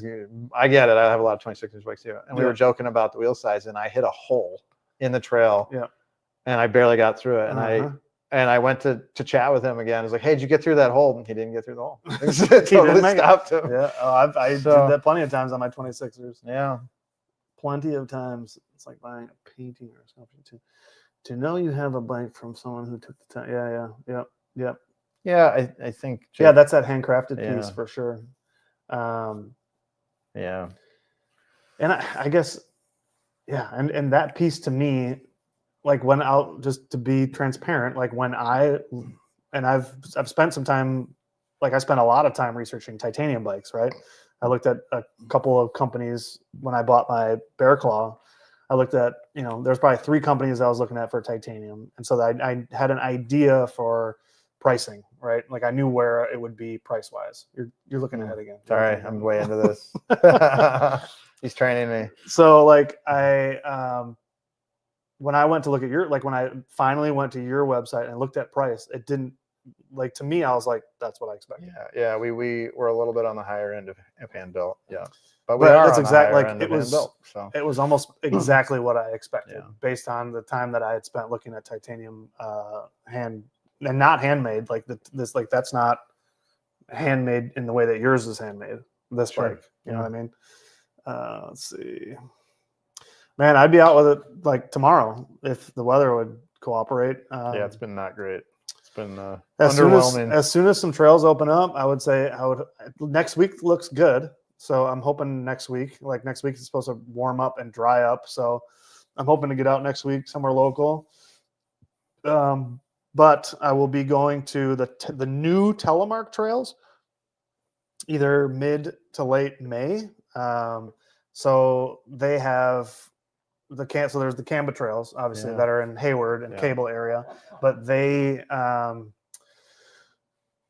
building. They started building 2 years ago. They started building these gravity trails and these enduro trails, and they have like so it's on Mount Telemark. So they have all these really amazing trails, I guess, that no one's ridden. So we're going up there in May, and I'm going to bring a full suspension bike. I'm going to bring that bike, and I'm hoping to take some downhill gnarly laps with that thing. So I'm interested. I'm really excited to do that. Yeah, I'm most excited to do that. Color. Oh, yeah. What was the original question? Wasn't there a follow-up? Just what action camera would capture it better? Oh, yeah, okay. See, I actually prefer the natural color on a GoPro versus the natural color on a DJI. I could, you're going to have a better chance getting the color right by doing it yourself, meaning shooting either in log and then color correcting it later to get the color right. I actually prefer the coloring on the GoPro over the DJI, and I didn't say that in my video because it's so subjective, like it's a super subjective thing. So, but I still prefer the coloring on the GoPro because and DJI did the same thing. Like they now have 3 different color, whatever they call it, characteristics, right? They have like the neutral, the vivid, and there's a third one, I can't remember what it is, and GoPro does the same thing, but I always shoot in neutral because it's easier it's like not log, but so you don't have to reinvent the wheel in terms of color, but it's close, and it still gives you some room to play with it. So I don't know, for capturing color, I like the GoPro. I think the GoPro does color a little bit better, but the DJI is still really, really good. So that probably was not a very good answer. Hey, look who's finally here. Colin. Colin is here. I think he's like my spirit animal. He doesn't know it, but he doesn't know. Well, maybe he's my spirit animal. Now he does. I just told him. I told everybody. He told it in front of the. No, he loves history. He loves internet. bikes. I mean, come on. It's true. Yeah. Colin, you still got to get. We got to ride that trail in your picture together. Yeah, you guys need to chat and figure something out. That's a dope trail. So you can get one of those things. Colin's he's a hardtail fan. Yeah, we gotta connect soon. And I still have the Standing Rocks Enduro on my calendar for. We're hoping to be there too. Yeah, to ride the hardtail. Boutique bikes are always great conversation. Yeah, for sure. Yeah, and that's the part. Thanks. That's the part that's so hard to quantify, especially like financially. Yeah, monetarily. Yeah, monetarily, it's hard to like. We know that, right? You know that. We know that. But it's definitely hard to quantify monetarily for a lot of people. Mr. Booth. Yeah, the booth. You do. Yeah, I'm I'm ready. What spot is that? That's not North Kettles. That's where I ride. When I it's bet wet. he's talking about the secret whitewater trails. If I had to, or Hush, hush. not whitewater, Waterford. Local go-to. Why don't you start that one? Yeah, I mean, Petrifying Springs Oh yeah. is probably. I mean, it's that or Silver Lake. I would say. I've been riding. I kind of got back into pets a little bit. Got back into it. I don't know. It's like that's where Baggy Sunday takes place. By the way. Okay. Is The that- not baggy. The not baggy Sunday Yeah. is at Pets. Yep. So I don't know.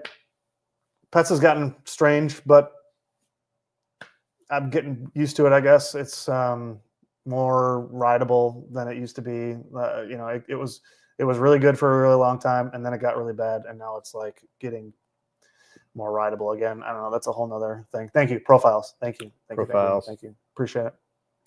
I think Colin is A lot of people's spirit He might animal. be. Yeah. That's very possible. Yeah, it's all coming out now, Colin. Everybody's expressing it. Creator Camp, Yeah, for sure. Creator Camp for sure. But yeah, Colin and I got to ride some times last year. That was fun. Let's see. Oh, this is interesting. Oh, here we go. What do we got? Oh, this is a big one. Logically, Nick and Kate seem to consider buying a smaller hardtail versus a dirt jumper. Oh, interesting. Yeah, there's some truth to that. Yeah. If you like That's true. Pump trails, yeah, we noticed. Boy, on some, our first test ride was on a super long reach frame. I was trying like really long, and it felt like, what's that old joke? Like in Soviet Russia, bike rides you. It was a little bit like that. Like I hit stuff that would have knocked me off the bike. Oh, I gotta and tell the bike you, just kept going, and I was like, I'm still here. All right. I'm a little rusty on my Soviet humor. Yeah. Well, it's a little dated now, but the flip side of that coin, we when you start hitting the tighter stuff, or pumping, you probably want a shorter wheelbase. Yeah, makes sense. Like I have a dirt jumper. I have that Steel Reserve back there, but I can't imagine riding it on any type of trail. But if it was like a little bit bigger, I probably could. So that's an interesting. Yeah, this is fun. That's a good one. Yep. There's a little weight. We are working on one right now. But not a big weight. I mean, our lead time on the website is 6 to 8 weeks right now, and we'd hit that if you placed an order right now. So you wouldn't, the frame build probably wouldn't start right away, but pretty close. So it wouldn't take much to put you back pretty quick. Would not take a lot right now, but the advantage of that is that if enough people put me back, suddenly all this time opens up in my life, which is so I do have a day job right now, but yeah, it's not a huge weight right now. So yeah, and I mean, pretty standard lead times right now. Yeah, and it's been very recently though that you've started to produce like final products. Yeah. So that's kind of, I'm a little bit of a perfectionist. That probably led to a longer time. We also picked a route that I wouldn't recommend for most frame builders. Like if you wanted to just try welding your own frame up, just go buy dropouts from the internet. Right. Like, no kidding. Don't go through the path that I did, which is,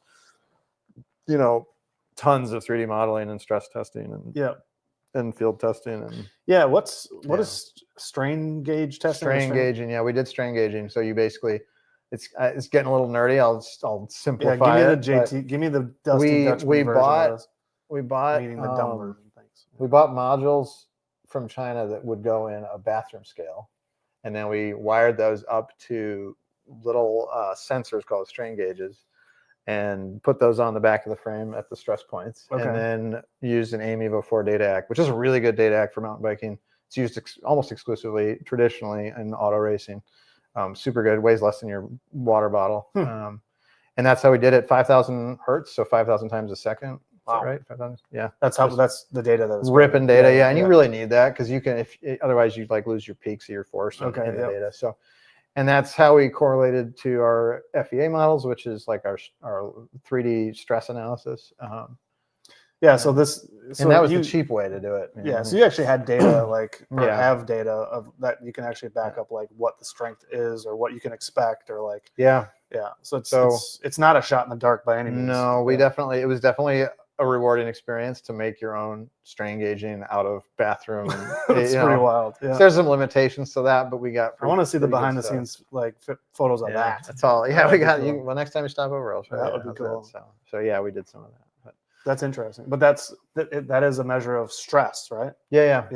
I mean, you basically just turn the bike into a bathroom scale, and then from your data how much force is hitting the wheel, and That's what you plug into your. Do you want to know how I know how much stress I have? Tell me more. This is how I know. A lot of cocktails. that. Yeah. If I have a lot of cocktails, that means lots of stress. Not so many Okay. cocktails, not so much stress. That's an easier method. So this is I my like strain that. gauge. It's also more fun. This is my strain gauge. Yeah, a lot of challenges with strain gauging. So the path you took to make the path you took to make that product. As someone who has seen it, yeah, thank you, Colin. Thank you. So it's with stunning. It really with is. visual design, like I appreciate that, Colin. With visual design, a lot of design engineers who do visual work, a lot of designers who do that kind of like visual work, they tend to make a mistake and they blend shapes. Now that fork over there is kind of a good example. That Manitou. You might have designed that one. I wasn't involved in that design, no, but and I like that fork. It's a good fork. But the arch has a lot of like sharp angles, and then the crown is like smooth, you know. And so you've got kind of a contrast of shapes, and that's not a really great. It's not really. It's kind of a faux pas in visual design. So with our bike, the straight tubes and then those straight angles on the dropouts and the yokes, that was all intentional. I wanted it to have a uniform appearance visually, so it's really nice to look at. I think if you're going to spend this kind of cheddar, it better look nice, you know? Yeah, so. and it does. I mean, you could watch. There's a really good video that just came out yesterday that you could check out, and it would really show you the bike in great detail if you're into that sort of thing. Yeah, exactly. I haven't seen JT make earlier. We're good. Yeah. You'll see it in person, Johnny. It's coming for you. So Ryan did ask. Ryan was in the chat. Wait a minute. He asked about the wooden bike. Another new person. How many miles on that bike so far? A big fat 0. What did you threw a leg over it though? Maybe like I did ride around the basement a little bit. But Jar Hat, welcome to the live stream. Thanks for jumping in the chat. I haven't seen Leonard Nimoy, huh? Yeah, I haven't seen that. I have not seen this person in here before. So welcome. More new faces. Make sure you go follow this guy on Instagram. Go watch my new video. Yeah, I've been busy lately, so the posting is low, but we're coming back. Slap one of those in there. But yeah, no. So yeah, Ryan asked about the wooden bike. Though. No miles yet. Just built it. It literally just got finished a few days ago. Finished up the video, and that was it. So as soon as the trails dry up, I'm getting it out there. The bike itself, other versions of that bike has gotten plenty of miles on it, but yeah. So anyways, your wooden bike. Wooden bike. It's worth a trip down history lane for that. So my wife, for my 39th birthday, she may weigh in on this. Bought me a 1898 Flint built road bike. Is Dana in the chat? She's probably watching, but I haven't seen her comment. Let's see, Dana, if you're out there. Yeah, if you're out there, you can tell me when Jump you bought in the chat. But so it was 1898, all very original bike, original wooden wheels, original wooden and leather wrapped grips, original wooden and leather wrapped literally saddle, wooden wheels, wooden rims, with the dovetails and everything. It's actually quite an interesting. I'll take a quick segue on bike history. The penny farthing kind of predated the modern bike with the big front wheels, right? So you had exceptional over the bar spills, memorable ones at a time when you could fix a broken bone. No, you couldn't. So the bikes came in different standards. This one was an American standard, and the Americans kind of pioneered the modern frame. So that you see a lot of that late 1800s Schwinn and Chicago late 1800s. Actually, don't know exactly when they started, but probably one of the earlier ones. So yeah, this bike, when you look at it, you know from what's hanging off of it, the wheels and the grips and stuff, that it's old. But it would ride like an advanced hybrid. Actually, it's actually. But how'd you find it again? We found it in a dusty corner at an antique store in Toma, and I was like, no, we can't buy any more bikes. Yeah, I got way too many bikes. And then we drove off, and then we drove back and bought it. Yeah, it's sick. So it's hanging. It's hanging in his office, and it is. I mean, it's insanely preserved somehow. Yeah, it's remarkable. It's remarkable. And it's from what year again? 1898. Jesus. There's a dude, and I maybe one day he'll see this. There's a dude somewhere in the world who posted on one of these old forums. It's like, does anyone have any Flint built 1890s bikes? I want them so bad. And I'm just, Nope, Yeah. zipped. Don't You do know, it, like, yeah. that's my bike. And So, surprisingly, like you were saying, like the geometry is not that far off. it's not that far Yeah. off. It's a long rear center wheelbase Compared to like I said, like a penny far. yeah. Like those are like Yeah. huge gap. You see a Yeah. huge advance in over a 20-year yeah, period no kidding. in bike design. That's And then you interesting. start to see from there, you start to see shorter wheelbases take over, which is what got us to today. Yeah, Colin got to see it too. 1898, baby. Mm-hmm. Yeah. Yeah, how much was it? Oh, what did we pay? Shoot, what did we pay for it? $900, I think. It was cheap. Yeah, I remember. I mean, that's not cheap. That's a lot for a bike, but for what it was, it's like museum quality kind of. it's crazy. Yeah. Like I mean, and you'll have it forever. Absolutely forever. Yeah. It's hangs in my wife's office. It's super cool. Her gift to me, and it's in her office. But what month? You know, I'll give you a little bit of an answer. I don't know. Yeah, great question. I usually know that stuff on my historic things, but the wheels are actually, to be totally transparent, the wheels are were replaced in 1914, and I think it was January. So they're probably not original. At least the hubs, they're probably not original hubs. I appreciate you keeping it wheel for. Yeah, I'm trying to be honest with you guys. So just keep it real. That's the whole premise. That's the whole Yeah. premise. What else? What else, chat? saved from the scrapyard. So Chat, give it to me straight. There we go. 39. Yeah. 39. There she Thanks, is. thanks, babe. Yeah. Yeah. So this is the other half. Yeah, of that's my Quarry Cycling bride. Company. That's the other half. She made the video as well. Oh, She on did the great. 1898 on Cycle Pass. Let's rip it. Come and see Colin hit slice him downhill. Dude, that would be hilarious. In Psychopaths like, ride on the 1898 bike piece. Yeah, that would be with a so pocket watch funny. and like a monocle. Ooh, yeah, like the Planner's Peanut guy. That's the guy. Oh, that's fine. So All right, we're in the nitty gritty now. I'm waiting for. yeah, I don't know how do you decide to. Well, we have 25 people watching right now, so I would like to give Right into 25, the Pabst Mansion. 25 thank yous to everybody watching. Right Yeah, now. I know. Been a lot of new faces tonight, which is awesome. Oh, that'd be a whole thing. That's a whole thing. That's a whole thing. Yeah, so like usually when there's 23 people in the chat, we wouldn't shut her down. Oh, so it's just we're just Yeah, popping. There's people. We got people right now. Hit the like button. What about what did you think of the video? What was your favorite Loved part? the video. What was your favorite part of the video? I from the art side, man, the way that you played the work the music into the video. Yeah. Like I love the way the first half ends with you clicking the torque wrench right to the beat. Oh man, the torque wrench. Legendary. The torque wrench. That was. I didn't know the torque wrench could be an instrument of music. But Yeah. So was the Starfangled. oh yeah, the intro. Yeah, Mhm. for sure. Yeah. Crushed it. Excellent work. Yeah, I think most of the people watching now have seen it. Thank you. It was a great intro. And it yeah, like I said, my goal was to put as much love and care into that video as you put into the frame. So that was the standard. So it was a very high standard. Yeah, I kind of felt you feeding off the energy from coming over and checking over the bike. I had to. I could feel your energy bouncing back from it. I had to, man. Like it's yeah, you know how you like they say when you like in sports you play up to the competition. You play up or you play down. Oh yeah. I played sure. up to the I competition. feel it. I love that. I feel honored. That's what I was looking for. Those words. I knew I had to step it up, and that was I can honestly say that's all I had. I gave you everything I had. That was incredible. Incredible. We can't thank JT enough. If you've all seen the video, it is top shelf work. So thank you. I'm happy with it.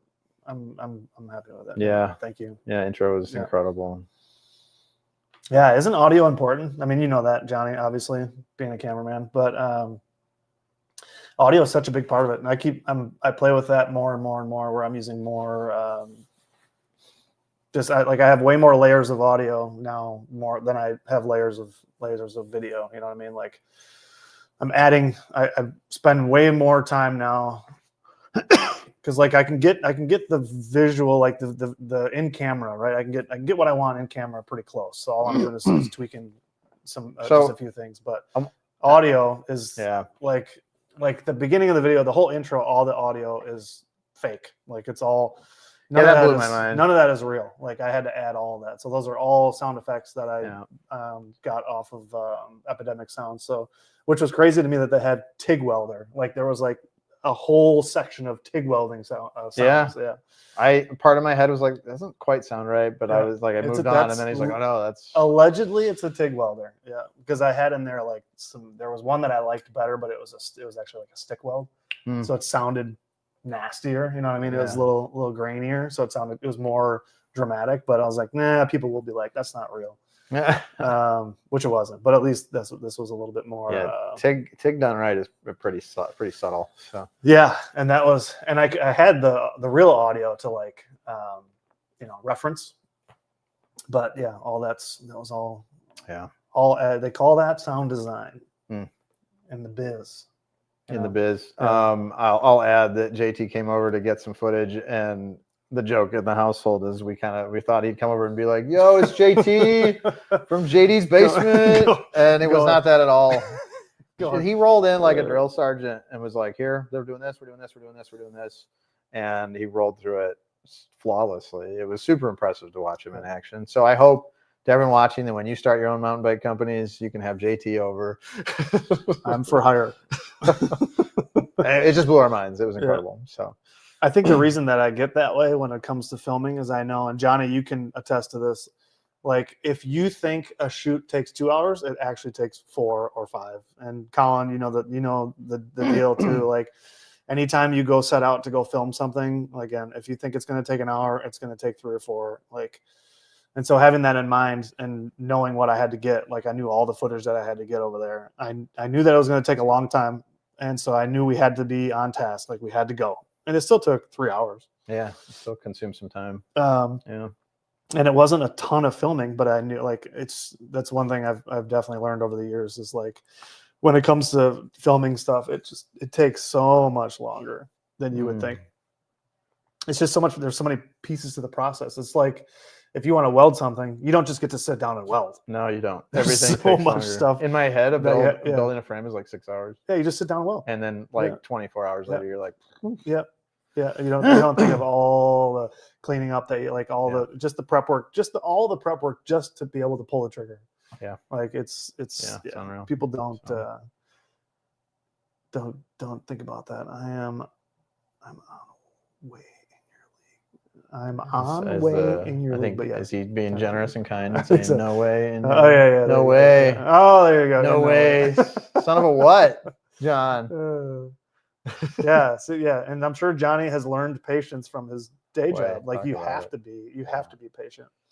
But luckily I knew like there's so many times where you film and you don't know what you're getting. Like you just hope like it's like spray and pray method. You're just like, well, hopefully some of this means something. Oh, that's cool. Is that cool? I don't know. Like you don't know if it's gonna look cool later on. Yeah. At least with yours, I knew what to do. In no way. There's no way that's true, Johnny. There's no way. There's no way. Spray and pray, yeah. And most of the time, that's the way it works. You know what I mean? Probably an honest way of doing it. It is, yeah. Most of the time, I would say most of us are doing that, especially like when we're out doing trail videos. You're out doing trail videos, you're literally just hoping for the best. Like you're pointing the camera, you're putting the camera on your chest, you're going for a ride, you're hoping that it turns out like yeah, spray and pray. That's how we learn that at a young age, youngish.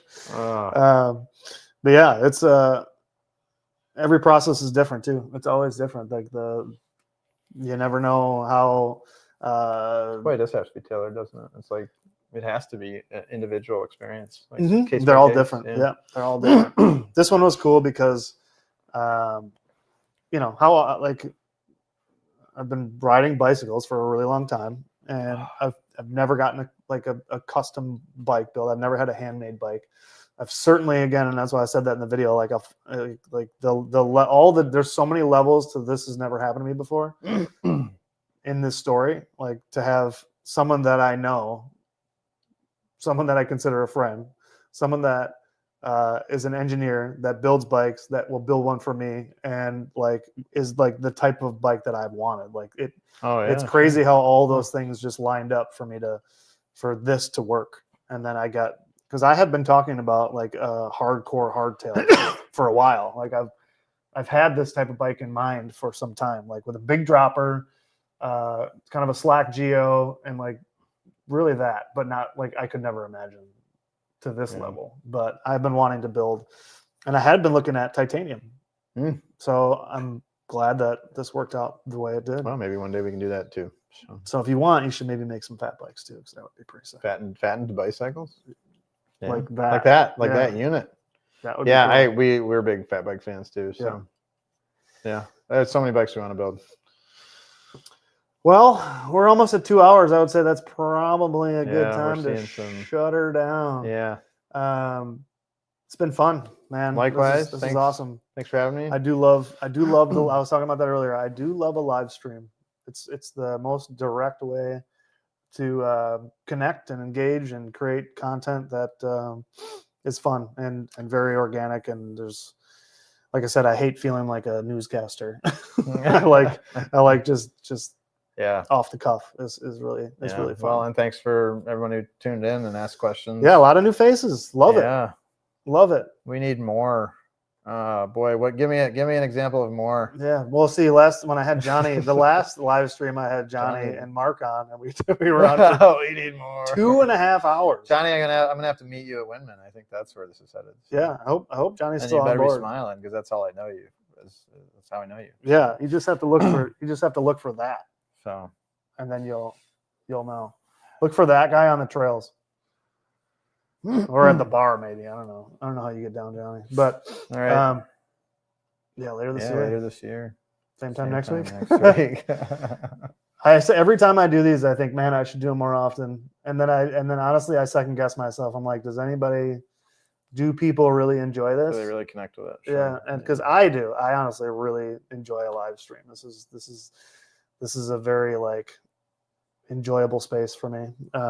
So yeah, if you guys like it, if you guys are big fans of the live streams, let me know. And then make sure you go follow this guy's Instagram. I want to do whatever we can to bump up his Instagram. Any questions you got? Real quick too. A lot of your mountain bikers. One thing I find super valuable as a designer is to continue to learn. So I will probably be working with JT a little bit on some bike development. The more of the right voices I can get to help develop a product, the better the product's going to be. So if you guys have questions, concerns about the type of riding you're doing and what you think's best, or anything you want to talk about, the more I can learn, the better the bikes get. And that was a philosophy we brought to the Hayes Dominion, and that was really important to me then, and it's still really important to me now. So that worked. Yeah, we used a lot of the right voices, and in many ways, the more the merrier. Your experience on the mountain bike is really important to us. So, so thanks again. Yeah. And like I said in the video, like this dude clearly likes to talk about bicycle stuff. So don't hesitate to reach out to him. That was been one of the most fun parts about the whole experience. Obviously the bike is amazing, but the process was really fun too. Like just from initial conversation to getting the bike, like there were so many conversations in between there that were really enjoyable, and I learned a ton through this process. So you can too. So hit them up. Dana, thanks for watching as well. Thanks for what you do at Quarry Cycling Company as well. Obviously, you are doing a wonderful job. Happy to tell the story. Thank you very much. Thank you. Thanks for coming. Yeah, thanks, guys. I'm not going to forget that if you show up on another live stream, I won't. I'll be looking. I'll recognize you because you have a very unforgettable screen name. So you should pay yourself up.